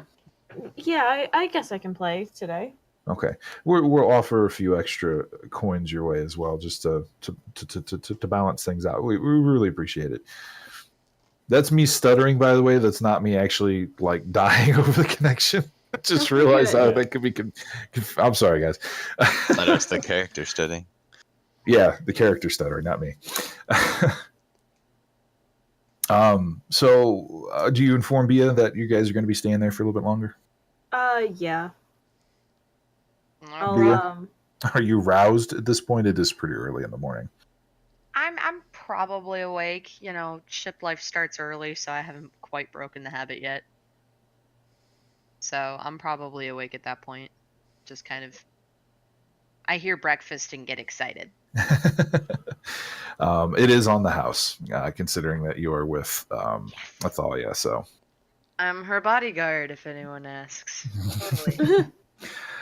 So as you two go down, I assume you're going down to enjoy breakfast at the speakeasy area. Okay, so in that area, you guys will be flanked by a couple of looks like a religious type and a normal commoner. They're sharing an ale over breakfast and just kind of shaking their heads and whispering to each other, but it's definitely there we go. It's definitely a more hushed conversation. Would either of you like to listen in? I would love to try. Okay. Make me let's say a disadvantage check to listen in on it. Okay. Perception or... Convince me. What are you guys looking for? Perception would be the normal one, but if there's anything else you guys feel would apply, feel free to let me know. I'll roll perception. I can't think of anything else. Okay. You said disadvantage? Disadvantage, yep. I have not rolled higher than a 10. Or, I'm sorry, an 11 all game. Yeah, Yeah, I know. I've been stolen all of the luck. all my So curse. it's really difficult to hear. Like they are doing a very good job of making sure that their cadence is very low, that their register is low, and it's just enough to kind of fuck with like every other word. But as you guys keep listening, you start hearing things about wildfires in the nearby forest, a little bit north of here. They're not really sure what's causing it, but a few small fires have broken out in the... let me jump back to the world map real quick. I'll point it out. So you're in Stromness here. It looks like a little north of the crossroads between King's Crest and Madreas. Okay. There have been a couple of reports of some wildfires, and the commoner looks at it, it's like, what about our crops? It'll be a terrible year if these hit the farms. And the religious person, both of you make me some sort of identification check, be it history or insight or something along those lines. What are we trying to... You were trying to identify the garb of the religious man. advantage So or religion. disadvantage? This Or is not normal. straight roll, I mean. Straight roll. He's not trying to hide any of that. Nah. What about religion? Religion will work for me. considering it's religious. Ah. Yay! I rolled something good for once. I, on the other 18. hand, know not the customs of you landlubbers. So you do know that Bia, you're kind of focused more on the actual conversation itself than identifying who's a part of it. However, Athalia, you gain some very interesting insight into the fact that this gentleman sitting next to him is a follower of Forehorn, who is the god of death and harvest. They're traditionally seen as almost the ceremonial burial type. If you see a graveyard, it's probably tended by a priest of Forehorn. They're not evil. Death is just a cycle of life. They treat it very much as an end to a story, and they're very poetic about it. But they also oversee a lot of the harvest time. They're very common in farming communes. In order to pray for a good harvest, Forehorn looks down upon them and gives you the bounty of death, pretty much. Okay. So in this particular case, you're not sure if he's a priest or priestess, or I'm sorry, a priest or like a follower or somebody in between. But as he starts going back, he's like, this is not the time for wildfires, though. This isn't. I don't think this is natural. I don't think this is just the sun corrupting the flesh and setting it afire. It's, I don't know. Maybe it's bears. I don't know. But whatever it is, it's not the forest setting itself alight like it does every now and then. It could be something greater. They continue the conversation back and forth, but it pretty much revolves around that of kind of guessing where these wildfires may be coming from. Okay. So that information being gained, let us zip back to last night with Varys and Hallis trying to coax some Blighted out. So you guys are going down the main street. The bell is hanging far in front of the horse, and it's very interesting. It doesn't seem deserted, but you get the distinct feeling that people are watching you and not revealing themselves.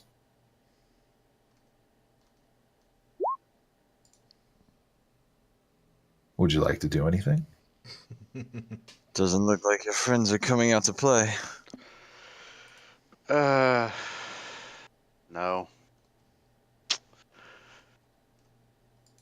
Varys will just get up and shout, "Come on out and get your bedroll." You hear the shout kind of echo through the various alleyways and things that are close by. You're not getting a response, at least from this area. Get out and get down with this bedroll. Come on, get down with the sickness. Hey, your mother, get down. Hallis, They're already down with the sickness. Fresh fish. stay with the. Bring out your dad. Well, okay, so a little bit more background on this. It's not just Blighted. This is not even a leper colony. This is just a poorer section. It's just easiest for whoever is sick to gather here, out of the way of the city guard and things like that. There's plenty of places like this from city to city. Hallis, you would know this. Varys, you know that there's a couple levels dedicated to places like this where it's just nobody else will kind of take you in. This is where you go. Yep. Hallis, stay with the cart for a minute, would you? I'm gonna grab a bedroll and just head into one of the buildings. Okay. Hallis? Yeah, You staying put? Stay. All right. You know, I yell don't if you get need sick. me. He can. So it's easier for me just to walk in and see what's up. That's true. All right, so you walk in. The house echoes as you step in. The creak of long rotten wood, almost like it doesn't want to support your weight. It almost has to, because that's what's expected of it. You and your societal norms. But as you go in, it's even if you knock on the door or kind of announce your presence, it doesn't feel like it feels like people are here, but it feels like they're hiding. All right. Varys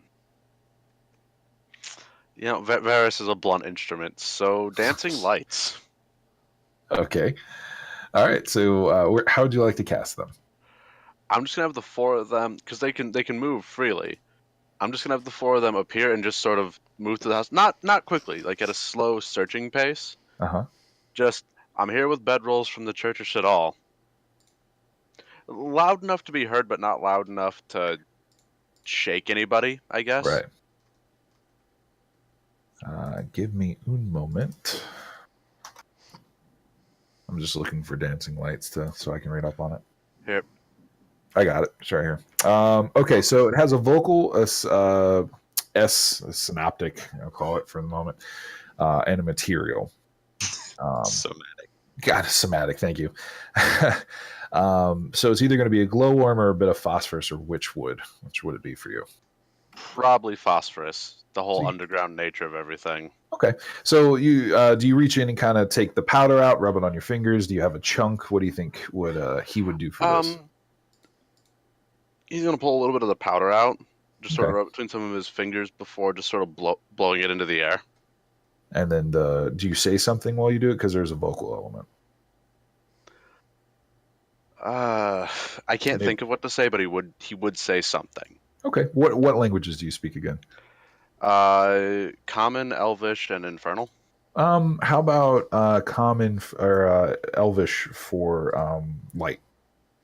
Sounds good. Whisper it, and then poof, like you're kind of kissing your fingers and toss it out, and suddenly in that there's light. Mm-hmm. Sounds good. All right, so you do that. The phosphorus kind of rains down a little bit, and the lights remain there as it kind of sparks to life. The search pattern doesn't reveal much. Roll me a perception check real quick. Nope, not that. Stop making me click other things, damn it. I can't get above like a 15. Speak friend to get a 20% discount. I love geek humor. It's amazing. Okay, so you do notice that in the dust on the floorboards, you didn't hear anybody leave, but there are very clear indications toward a back door. It looks like when you started showing progress toward coming in, they left. Okay, then. I'm gonna head back out to the cart, grab 3 or 4 bedrolls, leave them inside, and just carry on. Okay. If they don't want to be found, they don't want to be found. All right. Are you going to share this with Hallis? Yep. So, yeah, I guess they're a little gun shy. I figure we'll just leave a couple at every location that probably holds people, and then we'll head back. Hey, Hallis, you're actually questioning what a gun is.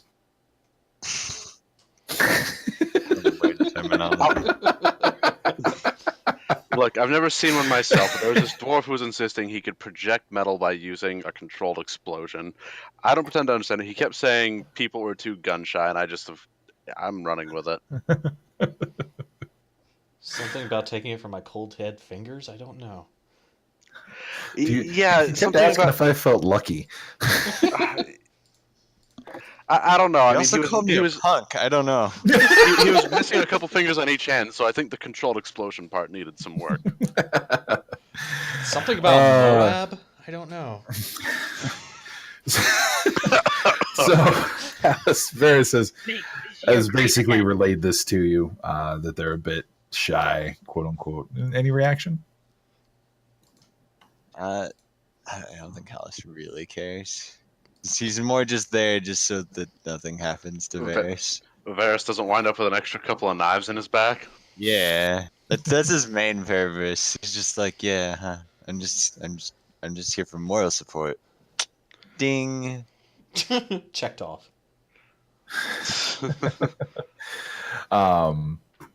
Okay, so as you guys I assume you guys are going to continue forward. Yep. Okay. As you continue, you do approach kind of the ring around, the place at the end of your path where you're going to turn around and head back toward the shrine. As you do so, you see a lone figure dressed in white and red robes, kind of leaning up against the fountain. It looks like he's sitting with his back toward it. He's not moving. Can you guys roll me a perception check or medicine or something along those lines? Medicine. Hey, look at that. So you both realize, Hallis, you can see him breathing from where you are. It's a little hard to see, but he's making enough movements that he's not dead. As far as your medicine check, he doesn't show any of the signs of rigor mortis. He doesn't show like he is dead. You don't see any blood. You don't see any obvious scratches. However, with your perception check, Hallis, you do see that there's a bottle of something next to him. You can both kind of hear a muttering through the quiet of the surrounding area as you continue to approach. What would you like to do? These do look like religious robes. I'm loud whistle. His head kind of drunkenly snaps up and he looks around and says, What do you want? You look like you could use a place to sleep, friend. Indeed, I could. Sleep would be very nice. Very, very nice right about now. But I can't sleep. It's so nice to be able to sleep, but I can't do it anymore. Things dancing back and forth across vision. I see the end. I see the beginning. I see everything in between, and how it all comes. I'm gonna just take the bottle and just take a sniff of it, like. It is fairly potent. I'm just going to use your medicine check from before for this. It is a very potent local alcohol. Okay. It is known for putting you on your ass. Okay, you don't need more of that. I might, however. It was an experiment. It was experiment. So, tell you what, friend. How about I take you back to the shrine and you can sleep this one off, or at least not get stabbed in it. Well, what shrine plaza. are you taking him to? Shit all. The only one I've got. Okay. Would you care to roll a religion check for me? Yeah, why not? I am not actually trained in this, so let's see what happens. You're a paladin who's not trained in religion.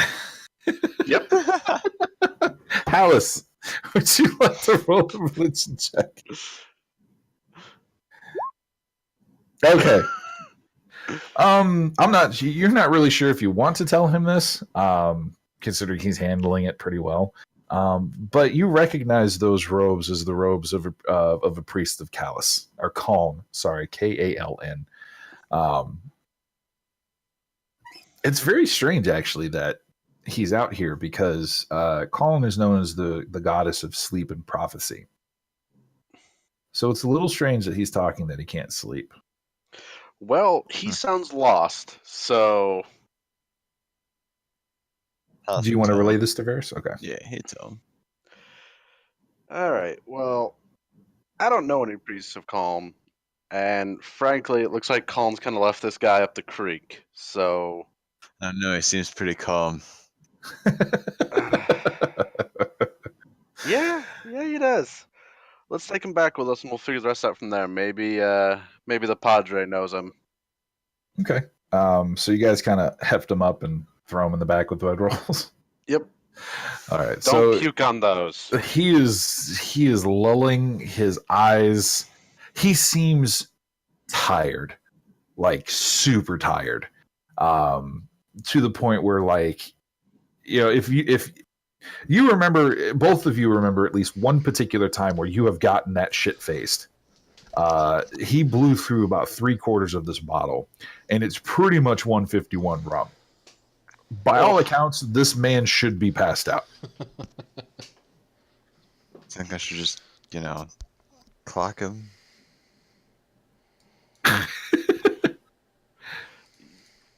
So, what's keeping you up, friend?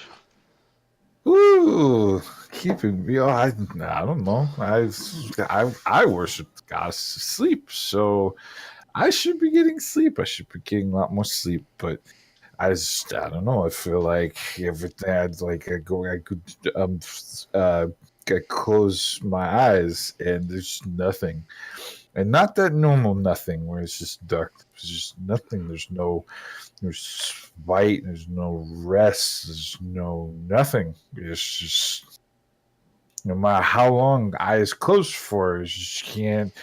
He then proceeds to roll over the edge of the cart and just vomit all over the street. And there it is. Okay. He just kind of heaves a few times. Hey, he fell off the wagon. No, he's back on the wagon. He's on the wagon now. Yeah. Both of you roll me a reflex check. A reflex save. Dexterity save. That's it. That thing. See what I'm talking about? I know what I want you guys to check for. It's all right. I know the conversion. Varys, it gets on your shoes. You're not quite quick. Hallis, you see it coming. You're like, oh shit. Dance back a little bit. Varys, you now have a nice coat of gray slime on your shoes. Sure you don't want me to clock him. And even as he's hanging off the back, you hear him start like drunkenly singing to himself. Varys is just gonna make sure he's not gonna fall off the cart. Nah, I'm saving this one. So you manage to get back to the shrine. Nobody comes out to get bedrolls. Again, you get the whole feeling the entire time you're being watched, but nobody comes out and welcomes the cart. As you pull back up to the ramshackle shrine, the gentleman comes out. He's like, even fewer than last time. Yeah, so about that, they run off when we show up. Like, I understand my complexion is not the nicest for this kind of work, but this is a little odd.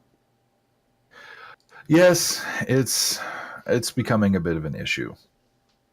Those who have and those who have not are vastly divided, but it always seems like those who have not tend to turn on each other. Having a cart and a horse has been a blessing for us to be able to move things around, but apparently others have been using bells to draw others out. So we can no longer use this method effectively, but it's the only way we have to signal our intentions. Who? Just various brigands, people who are down on their luck and have less morals than they have hunger. You've got to know anyone in particular. Unfortunately not. We're not an investigative force. I'm but one man, and we have two others with us. Nobody's assaulted the cart. I assume it's because we're the only ones helping.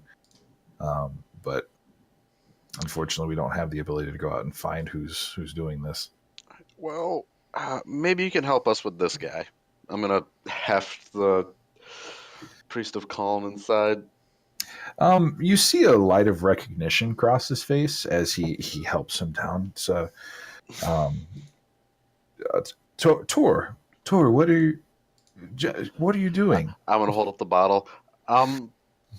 I guess trying to purify his insides the hard way. And the priest looks at it and looks between Tor. He's got this really confused rut on his face. Calm.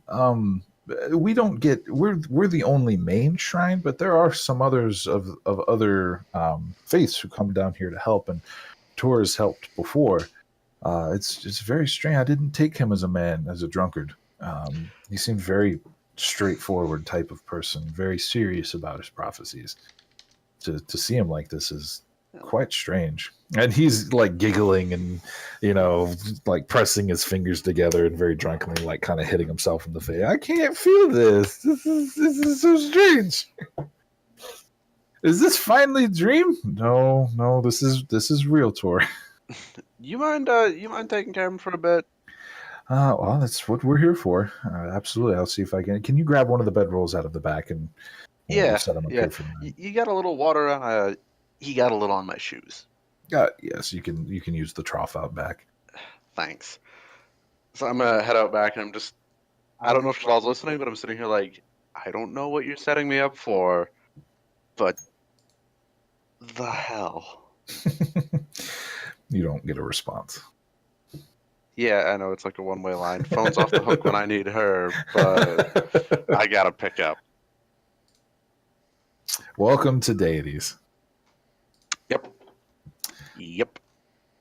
So you managed to get the bedroll thrown out. Tor is tucked away nicely, even though he's still gibbering. And the priest comes back out.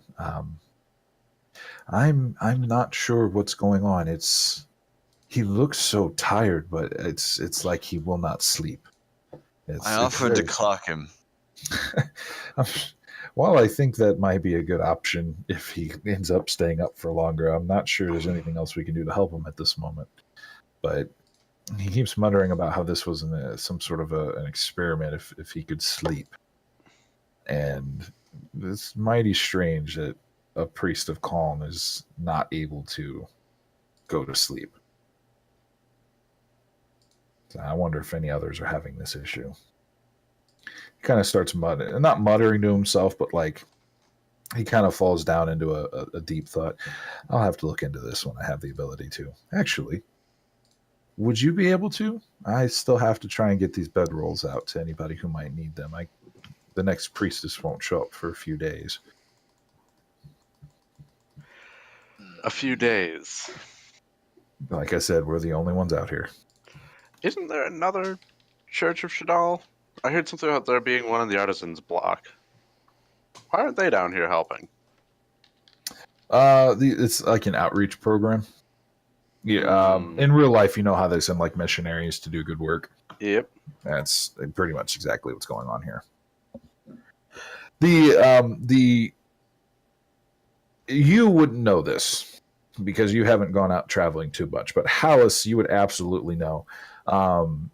The ministry of Shadal, the Church of Shadal, is never super funded. As much as people like having a place to rest, they give away a lot of it to travelers in need. So if anybody comes up, if they've been lost, their caravan was raided, they will always give enough to get them back on their feet and get them on the next caravan out, kind of thing. They're just, again, super kind people, but they don't have a lot of extra spending money, but they do with what they can.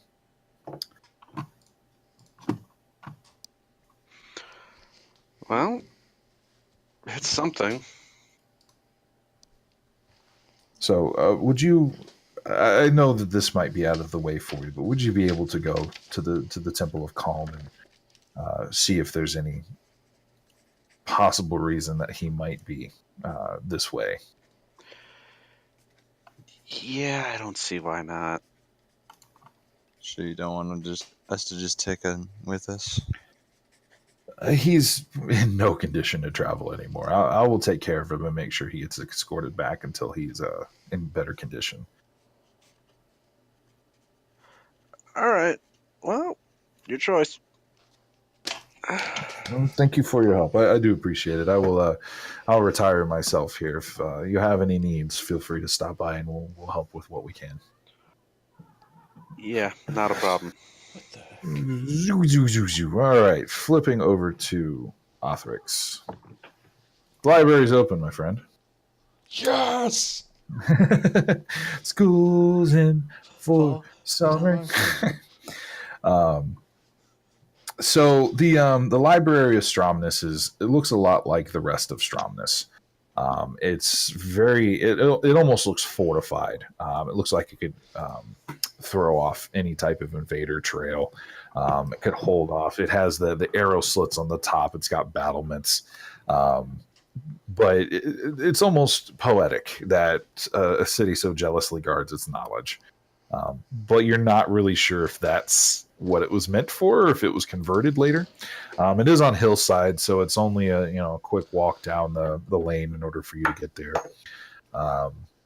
It's not the most impressive library you've ever been a part of, but it's bound to have more than what you have access to now. All right. Does the door look open? Is it? Oh yeah, you can walk up. Okay. It unlocks under your hand, and as you walk in, it's kind of almost like a modern library where you walk up and there's kind of an attendant who will be able to direct you where you need to go. This gentleman is a halfling. Okay. And he's using kind of a raised stool, and he has several scrolls in front of him, and a quill tucked behind his ear, and ink smudges all over his fingers from long use. And he's just kind of running a finger down one of the scrolls. Doesn't even hear you come in. I kind of stand there for a moment awkwardly. He's still clueless. Okay. It's the awkward off, pretty Yeah. much. Whoever's gonna he has no idea you're there, and you're too embarrassed to say anything. I'm just gonna cough. I'm sorry. Forgive my absent-mindedness. I tend to get involved. I'm Regis, the head librarian here. I was told by the Lord General Drax's attendant that to expect you. I assume you're Authorix? Yes. Thank you. Your reputation precedes you. I think a couple of your mentors have been down here before and have mentioned you. Oh really? Who has been down here from the college? Yeah, from the college. He goes off a little bit on some of your professors, one or two of them. Although, if you ask him as to what they said of you, he actually gets a little blush to his cheeks. I'm sure there's other things we can talk about. Oh no. Okay. Yes, actually. I am looking for information about Racco? Was it? A Krakow. A Krakow. There we go. Sorry. Yep. Here, hold on. We'll jump back into the main map. I do have the map up. I was just trying to pronounce that. Okay, a Krakow. And anything we have, anything you may have on the myth of the Viper. Oh. Let's see what we can find for you. Gosh, it's been a hot minute since I've had to do this. Let me look back. You see him start to fiddle with. Who is it?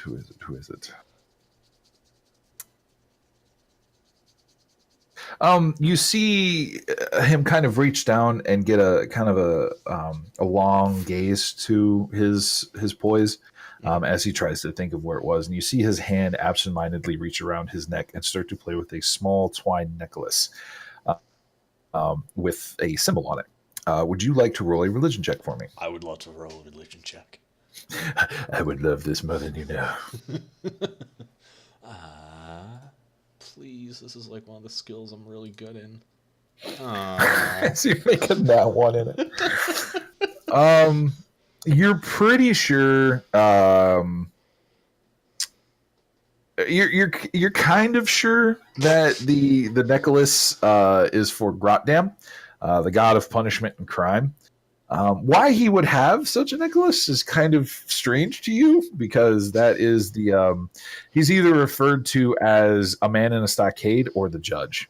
So either the judge or the prisoner, depending on which aspect you're praying to. The judge is basically representative of karma and people getting their comeuppance.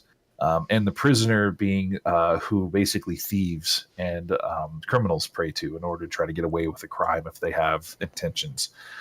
So if somebody's stealing a loaf of bread in order to feed themselves, they would probably pray to the prisoner in order to let them get away with it. But if a set of guards are chasing down a murderer, they'd be praying to the judge in order to help them bring him in. So kind of two sides of the same coin. That's what you think, at least, from what you quick see of it. It doesn't quite make sense why he has that as a librarian, but and he starts fiddling with it.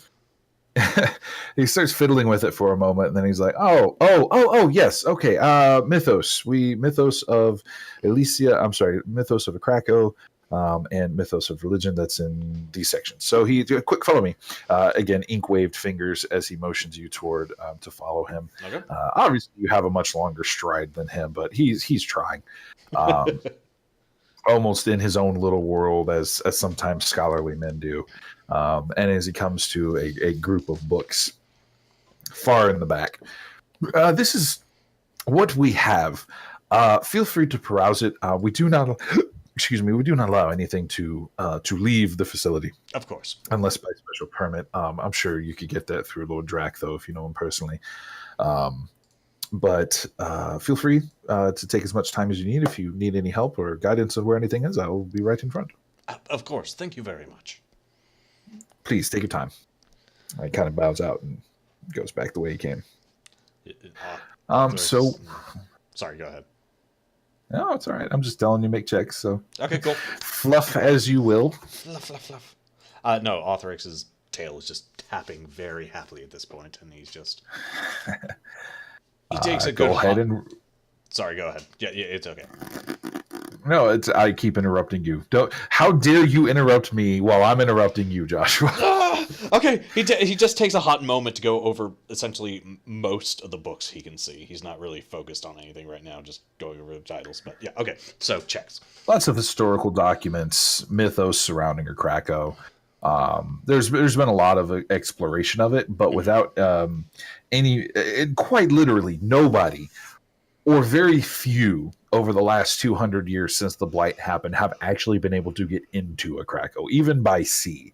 A Krakow in the Bay of Rot, to the south of it, has all of their warships left over. And they're just sitting there rotting away as much as they can. There's still iron heaps where their armor still lays as shells. They were they used Terminus and Cape Herald to help build their very impressive navy. But now it just sits there and rots away.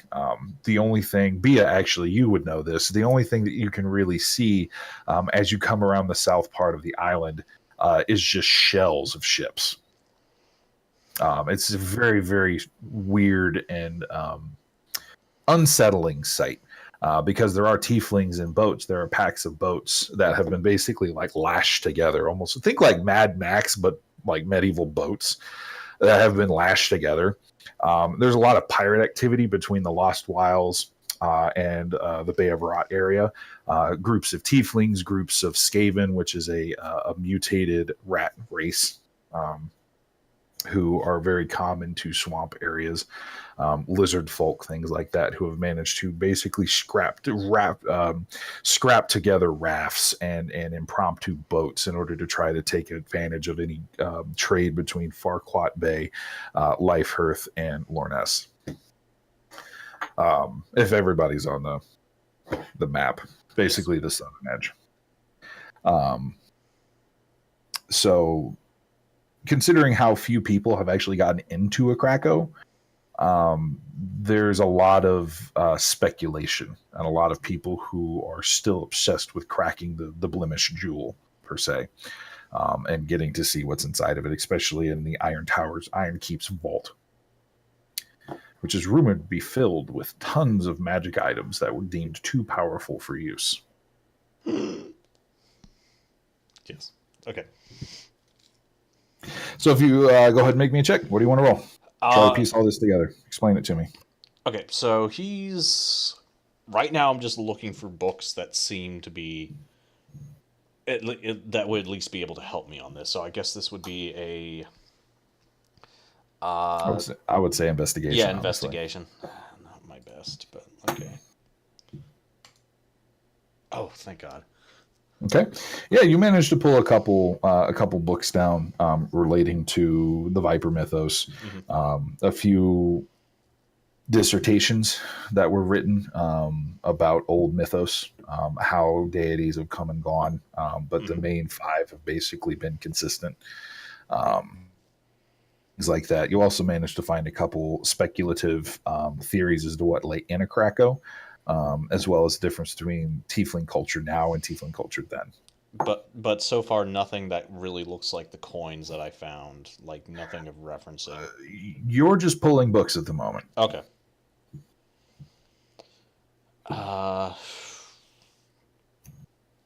Yeah. I guess I'm gonna have to start reading them. Yeah. I can't just give you the information. I know. Josh. You I'm have to sorry. read the book. I keep wanting to say, okay, I make a library use check, but no, that's not. Make a library. That's fucking COC. I know. And it's the most. It's the most useful skill in the game. So. It really is. Yeah. Okay. What did you say? History, so that you can go through and determine what is in those. Really? You're there a lot longer than you think you're going to be. Put it that way. As academic papers go, the titles on these were pretty deceiving. A couple of them you just toss out almost immediately because you recognize them as freshman attempts at dissertations or explanations, and you're like, there's going to be nothing in this.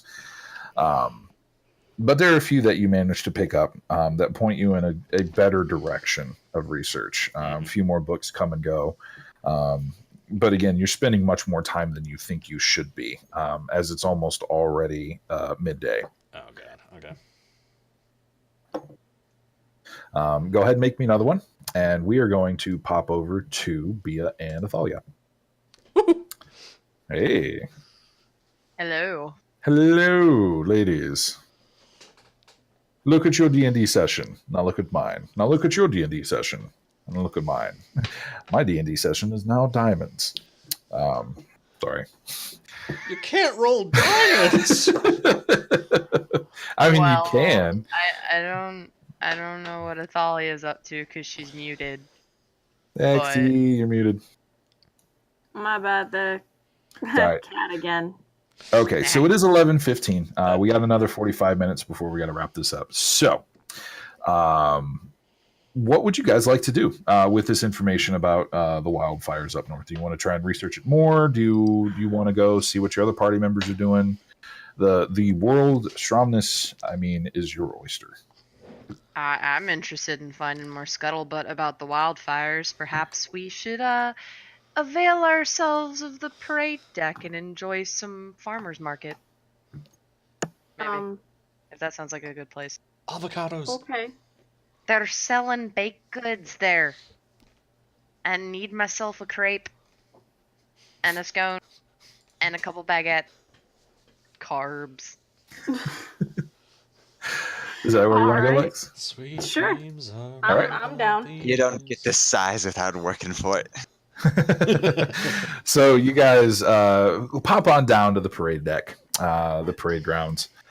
It is a magnificent area. It also happens to be right in the main gate, so it's one of the first impressions that travelers from the southern lands get when they come into Stromness.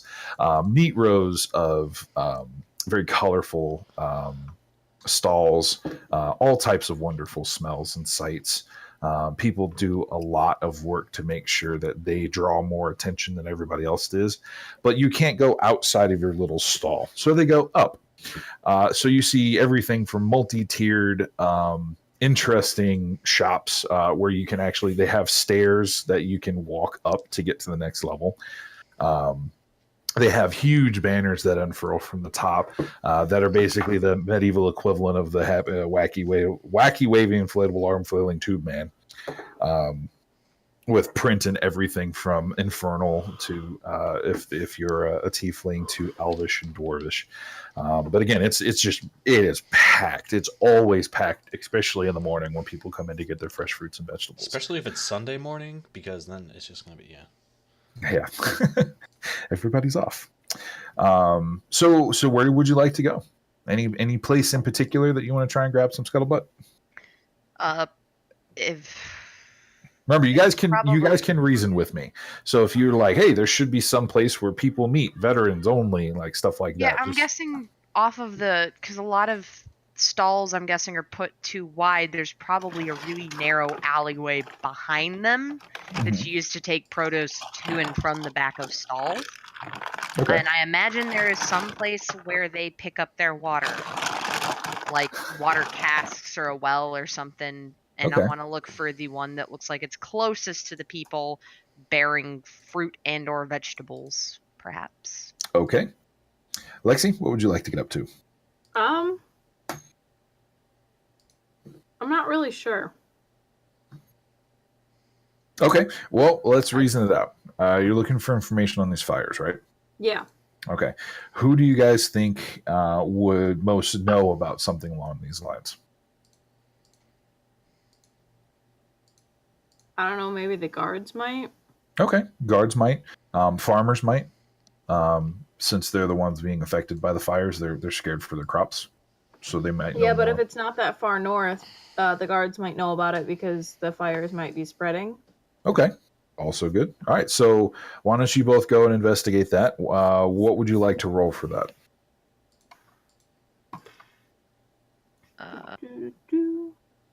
Investigation? Okay. That's fine by me. Maddie, what would you like to roll? I'm gonna guess.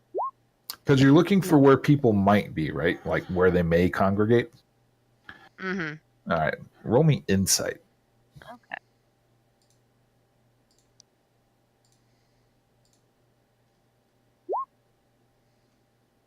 Nat 20. Look at you go. All right. So Thalia, you guys kind of split real quick, make a meeting place in case you find anything. And you start heading toward the guard shacks. There's obviously a lot of guards around the parade grounds. So you start trying to make conversation, chat them up. Use your smooth. Hold on, I'm cracking up. There we go. You start trying to use your smooth charm to get in. It does. At least these guards know a lot about what's going on. They've heard some rumors of wildfires happening up north, but none of them have really been paying attention. They've been kind of focused on what they've been doing here. However, they do point you. It's like if you want any information on that, I would honestly, I'd talk to some of the produce people here. We don't go. Our patrols don't go out that far. But they do rely on us if we have to clean up any messes or anything like that. So you might be better off talking to some of the people who are, maybe some trade caravans from Madreas. They might have some more information for you. Okay. But they thank you for bringing it to their attention too. The couple that you do talk to actually say like, this is an issue. We haven't heard about it, so we're gonna send this one upward to see if there's anything we can find out about it. So maybe you'll find some more information out of that. Okay. With the nat 20 though, your instincts are right on. You're looking for a well, and most produce producing people flock to water, especially in a packed place like this. So being able to go in and kind of listen in on the small talk. How do you approach it? You see a couple people sitting around the well pulling up, buckets upon buckets. People coming and going. How do you want to tackle this one? I'm probably just gonna probably just going to start filling up my canteen and taking a couple of swigs and look tired. Roll my shoulders and make it look like I was lifting something heavy. Okay. Pour water over your head. Yeah. Like that. Okay. A couple cover shoot. A couple people. You kind of hear it. A couple conversations going on nearby. Roll me a perception check.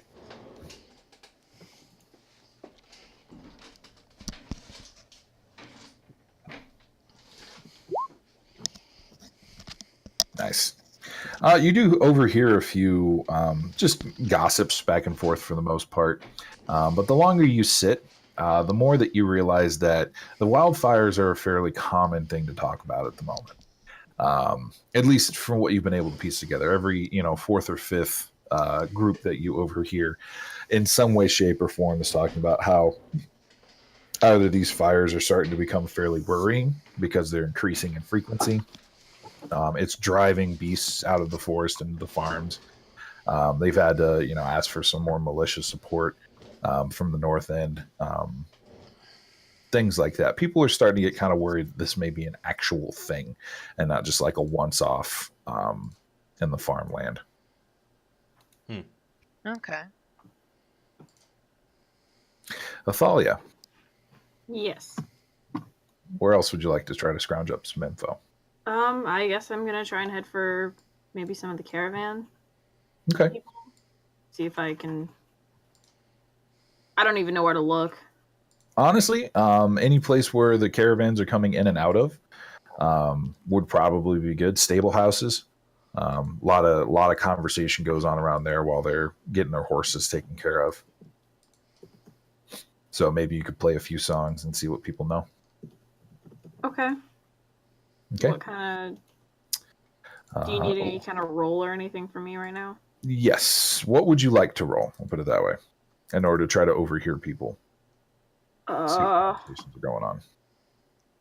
I mean, you could always go up and chat with people too. Like, hey, see that you're coming in from Andreas. Any juicy information? Things like that's what bards are supposed to do. Is Yeah. send, travel information. Honestly, I think I'll just try that. Okay. Instead of, like trying to overhear stuff. All right, roll me a straight charisma check then. Oh boy.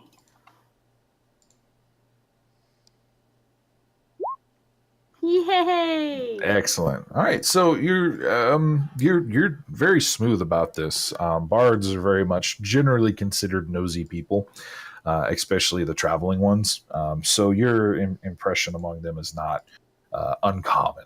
Put it that way. They're kind of used to sharing stories, especially in exchange for some background music while they work.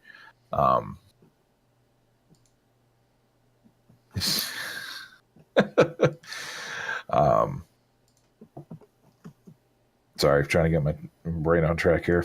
Got to reboot. So you do find a group from Andreas, set of humans. It looks like there may be an elf in there, who are half elf, who are just kind of going about their business. You hear them kind of over talking that they're from Andreas, though, and you're like, wait a minute, that's kind of on the way here. Maybe they know something.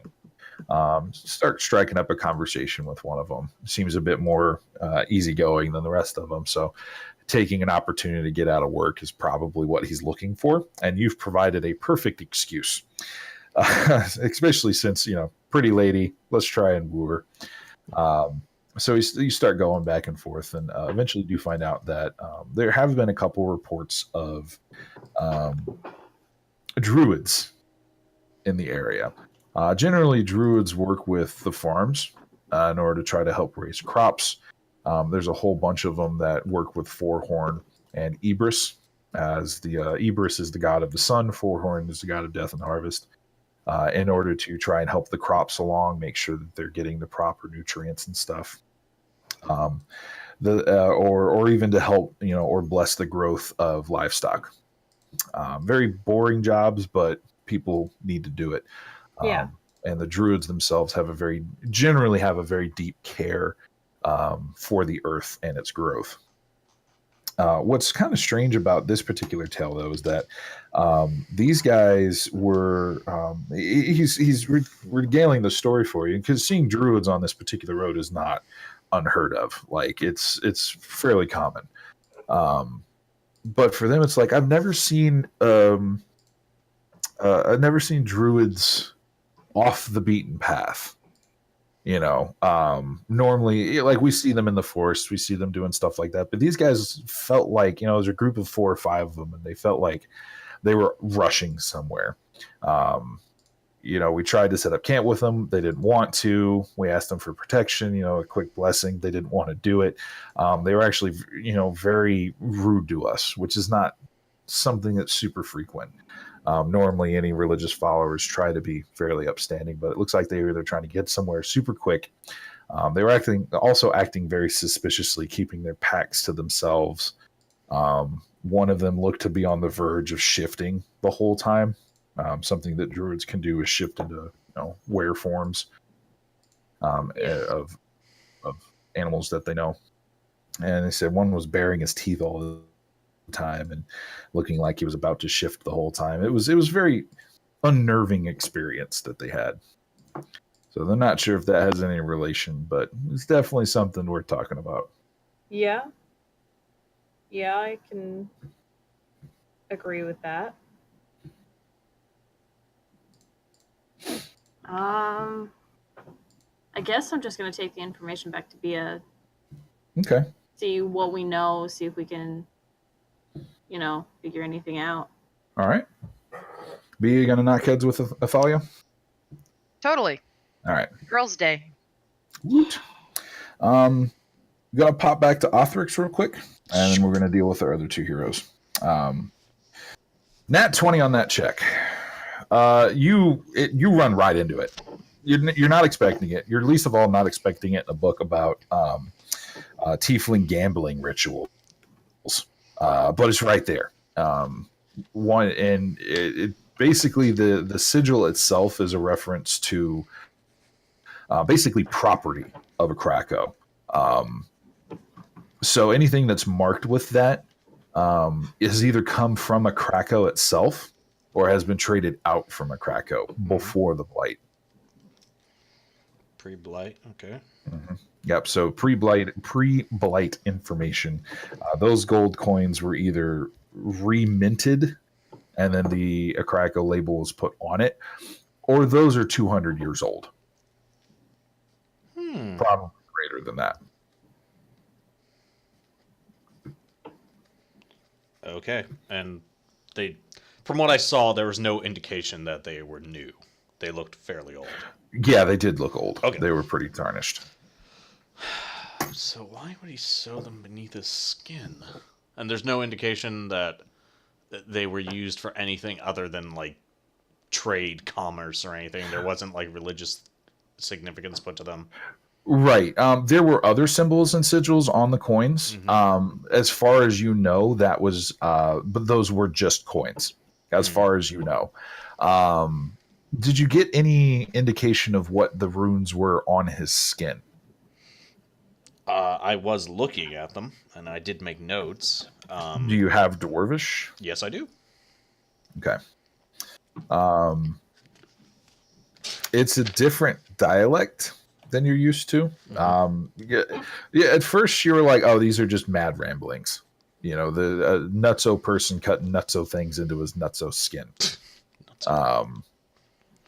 But as you start thinking about it more, you realize, make me an Arcana check. Ooh, haven't done that in a while.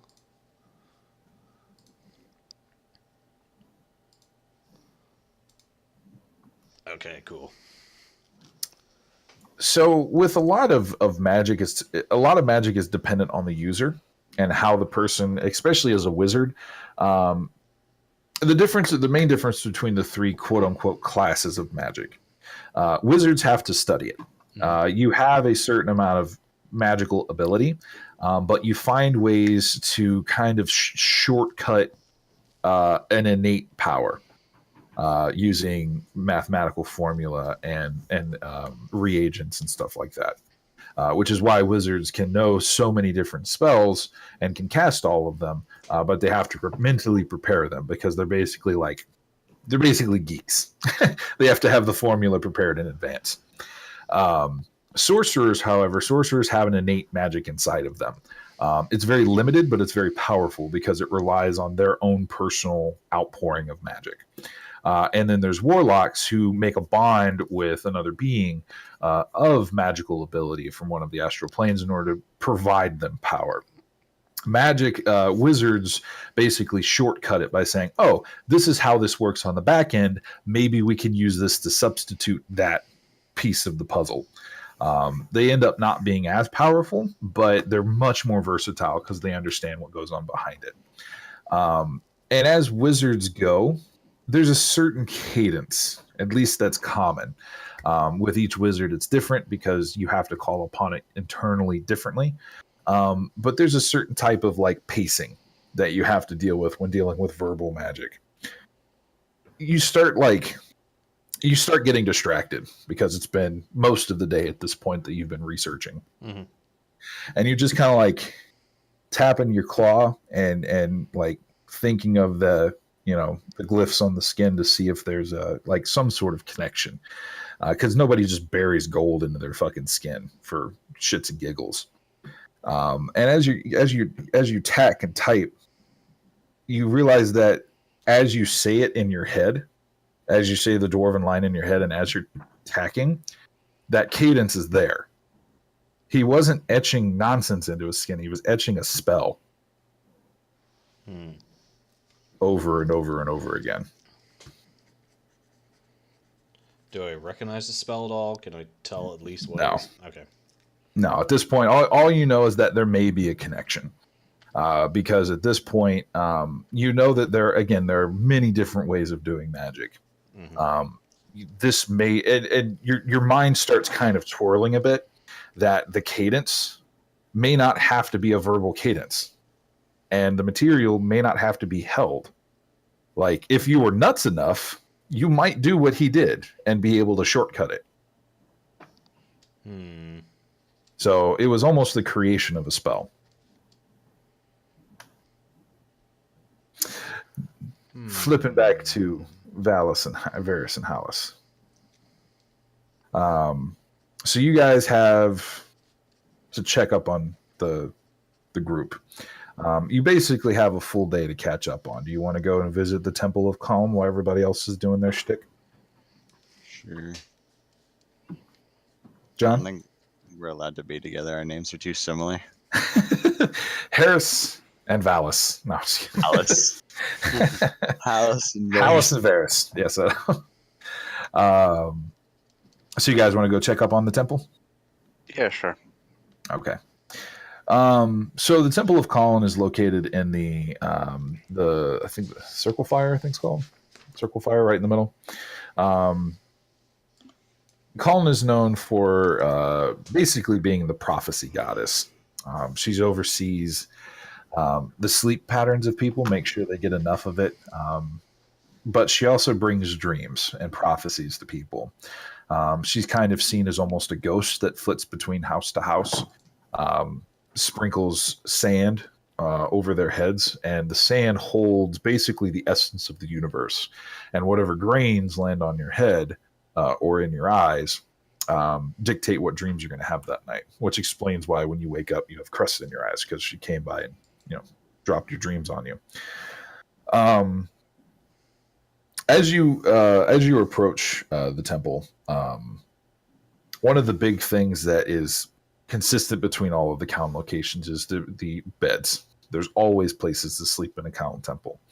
A lot of people will drink to exuberance. They'll take specific potions meant to try to open their third eye and reveal things, and they'll basically take a trip and sleep in that location in order for Calm to bless them with a dream.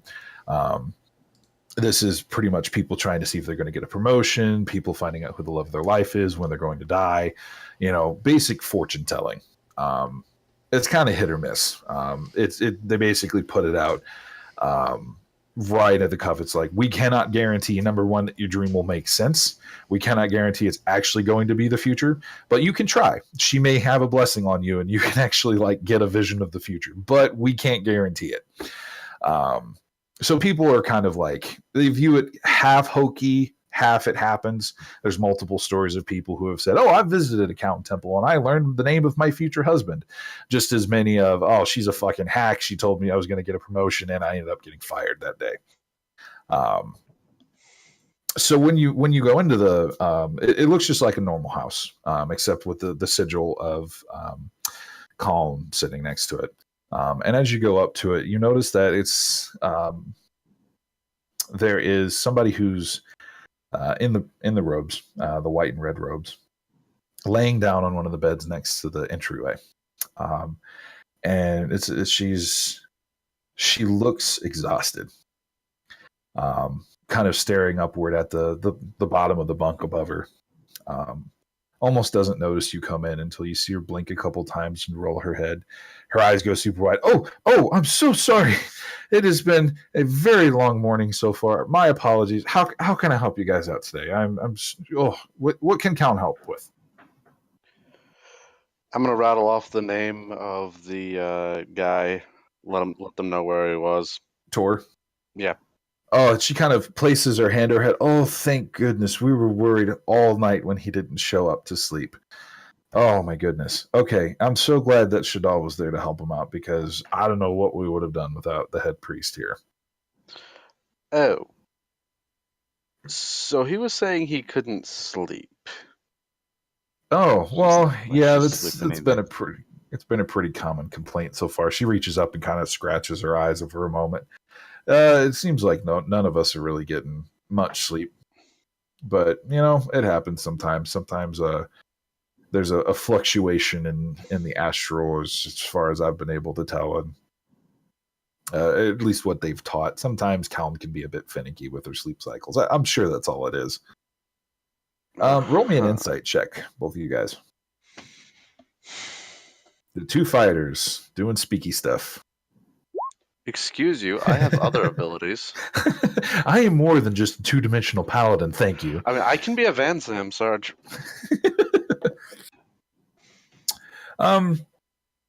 You both you hear it in her voice that she's kind of dismissive, but you see it in her face that it worries her a little bit. I'm going to pull out the bottle. Look, he drank through basically all of this, trying to sleep. You see her eyes go really wide. Oh my goodness. That's I'm not an apothecary or nothing, but I'm pretty sure that's bad for your, I don't know, chi something. How are you reacting? He's just like, doesn't even care at this point, really. She kind of takes. I offered to clock him, and he could go to sleep. It wouldn't feel good the next day, but at least he'd be asleep. And she kind of looks up at you, Hallis. Says, while that might have provided him temporary relief, the goddess doesn't normally work through unconsciousness. That's more of a, we can't even call it sleep. It's not restful. It's not re-energizing. It's just a vapid nothingness. It's hardly even considered part of our domain at that point. Well, I appreciate the thought, although he might not have after he woke up. There's more not to have to deal with him being drunk. She kind of gets a small smile on her face. Yes, it has been a while since head priest Tor has been drunk. I can see why he might retreat into that, though. I mean, truth is, it's been a few days since any of us have gotten any type of real sleep. And we're not really sure what's going on. As far as I know, it's just the three of us. All of our sleep cycle, we go home, we close our eyes, and nothing happens. It's disconcerting, to say the least. Just the three of you? There's only three of us in the calm priesthood for Stromness. It's not too much call for prophecy here, but we do what we can. There's so many other deities. It's people either come to us for prophecies or to a place to sleep at night. They might go to Shadal for food, or they'll pray to Goliath for help with whatever pending charges the guards may have. There's plenty of us to go around and to help. We don't need to keep a massive staff like they do up in the Zenith. But then again, Zenith is the home of all of the second shrines. Both of you roll me religion checks. See if you know anything about the Zenith.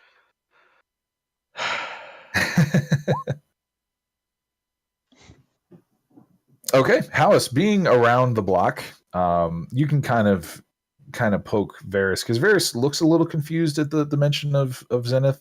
Like, you've heard of it, it's basically a city on a mountaintop. You can provide him a little bit more information that basically there's two major shrines for all of the gods and goddesses, located, one of which is located at the top of the Zenith. Which is the closest. The lore is that's the closest man can get to God. So all of the first sets of shrines, or sorry, the second set of shrines are located up there, one for each major god and minor god. And then the other one is basically where the majority of their influence is. Like the major, the first shrine for, I believe it's Freldnon. Yeah, Freldnon, the god of mercantilism, is located in Silver Shore, in the Merchants Guild, where his power is basically the greatest. And there's a few others scattered around. There's a lot of them that are lost or have no, nobody knows where they are. It's best that they're hidden. But being in Zenith, basically that's where the second most common shrine is located, at the top of the mountain.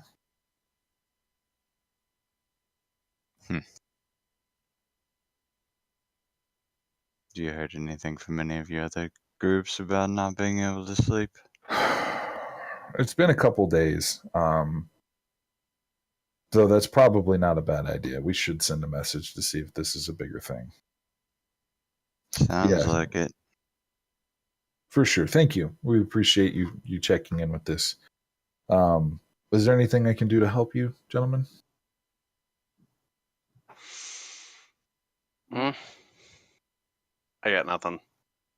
No, nothing's coming to mind currently. Okay. Well, make sure that if you want to, check back in a few days, and I guess see if we're okay. We should be. I don't see why we wouldn't get to sleep. Maybe it's just a long.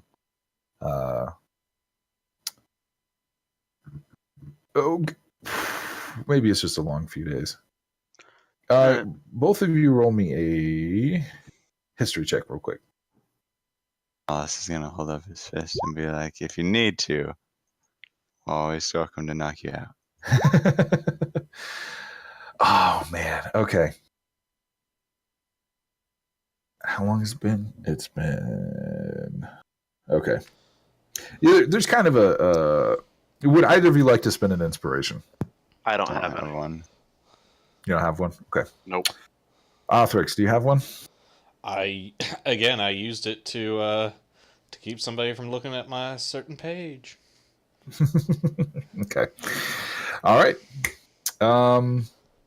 We might have to connect that thread next session. Dun, dun, dun. So you guys, where would you guys basically like to meet back up? Would you like to go to the Black Violin? Would you like to go back to the castle? Well, I got us rooms at the Black Violin. I'm probably starving right now, so that's where I'm going. Yeah. Yeah. Okay. So everybody meets back up at the Black Violin. Feel free to use the A2A, the in-character chat, to basically bring each other up to speed on what you've researched. Since we are all in the party and you guys heard each of each other's, I'm not going to force you to go back through it. But basically, you're going to get a good night's sleep tonight, and then in the morning, you'll be called by Drac. So I'm going to do something different this session before we wrap up. I would like to award one inspiration to somebody that you guys want to do it to. So who do you think was the best role player tonight between all of you guys? And we're going to give them inspiration. Chirp, chirp, chirp, chirp. I really like the role playing with Hallis and Valis and whatever their names are. The drow. The pasty one. Hallis is Valis, Hallis. Varys? Hallis? Hallis? You guys Varys? can't go anywhere Harris? now. Valis? You two are just attached at the hip, and we're just gonna start calling you the twins, even though you're Go not send related. Valis in. We're two separate people. No. That's your ship name. Yeah. Yeah. B is the captain of this ship. The ship has cannons. The ship has cannons. Fire the cannons! That ship has sailed, sir. Okay, all right. Let's just start with the top to the bottom then. Josh, who do you think should get it? Gosh, I will echo that with either Hallis or Varys? I'll go Hallis. My vote's on Hallis. Okay. Bia? I'm gonna go with Varys. Okay. Lexi? I think I'm gonna have to go Hallis. Okay. John?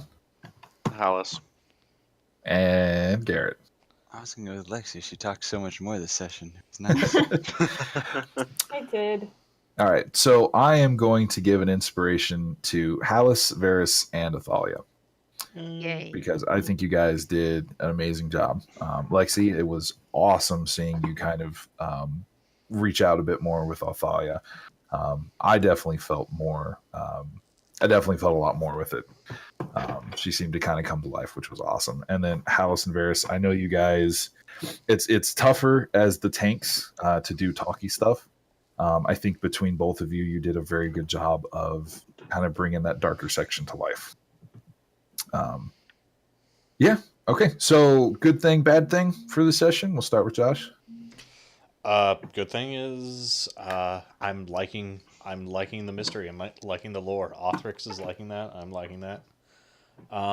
Bad thing is I've been struggling actually to stay awake for the past hour and a half because it's been. I'm thinking that might be a common thread here. It's been a long day for me. Totally understand. Maddie? I really enjoyed being able to use scuttlebutt in a sentence. Scuttlebutt. And also, I really liked seeing everybody role play and see everybody grow and stuff like that. So I really enjoyed just seeing everyone fall into character more. Mhm. Bad thing, it ended. And also, I didn't get to punch anybody with lightning yet, which I'm really curious to see how that works. We shall quickly get there. Don't worry. Lexi? Good thing would be I got to do more, like be more involved. Mhm. I guess with the party. Oh, And yeah. I'm pretty happy about that because I'm making connections and like these are my friends now, not just some random group I have to go with. That's then- honestly half the battle with RPGs is finding rapport with your teammates. Right. And then a bad thing is just, I don't know, that we split up, I guess. Like, yeah, we learned more, but like while you were doing the other groups, there wasn't much I could do. Right. Okay. Good feedback. Definitely appreciate it. John? Good. I really like where Varys is going, and the Valis jokes are probably never going to get old. Bad thing is holy exposition dumps Batman.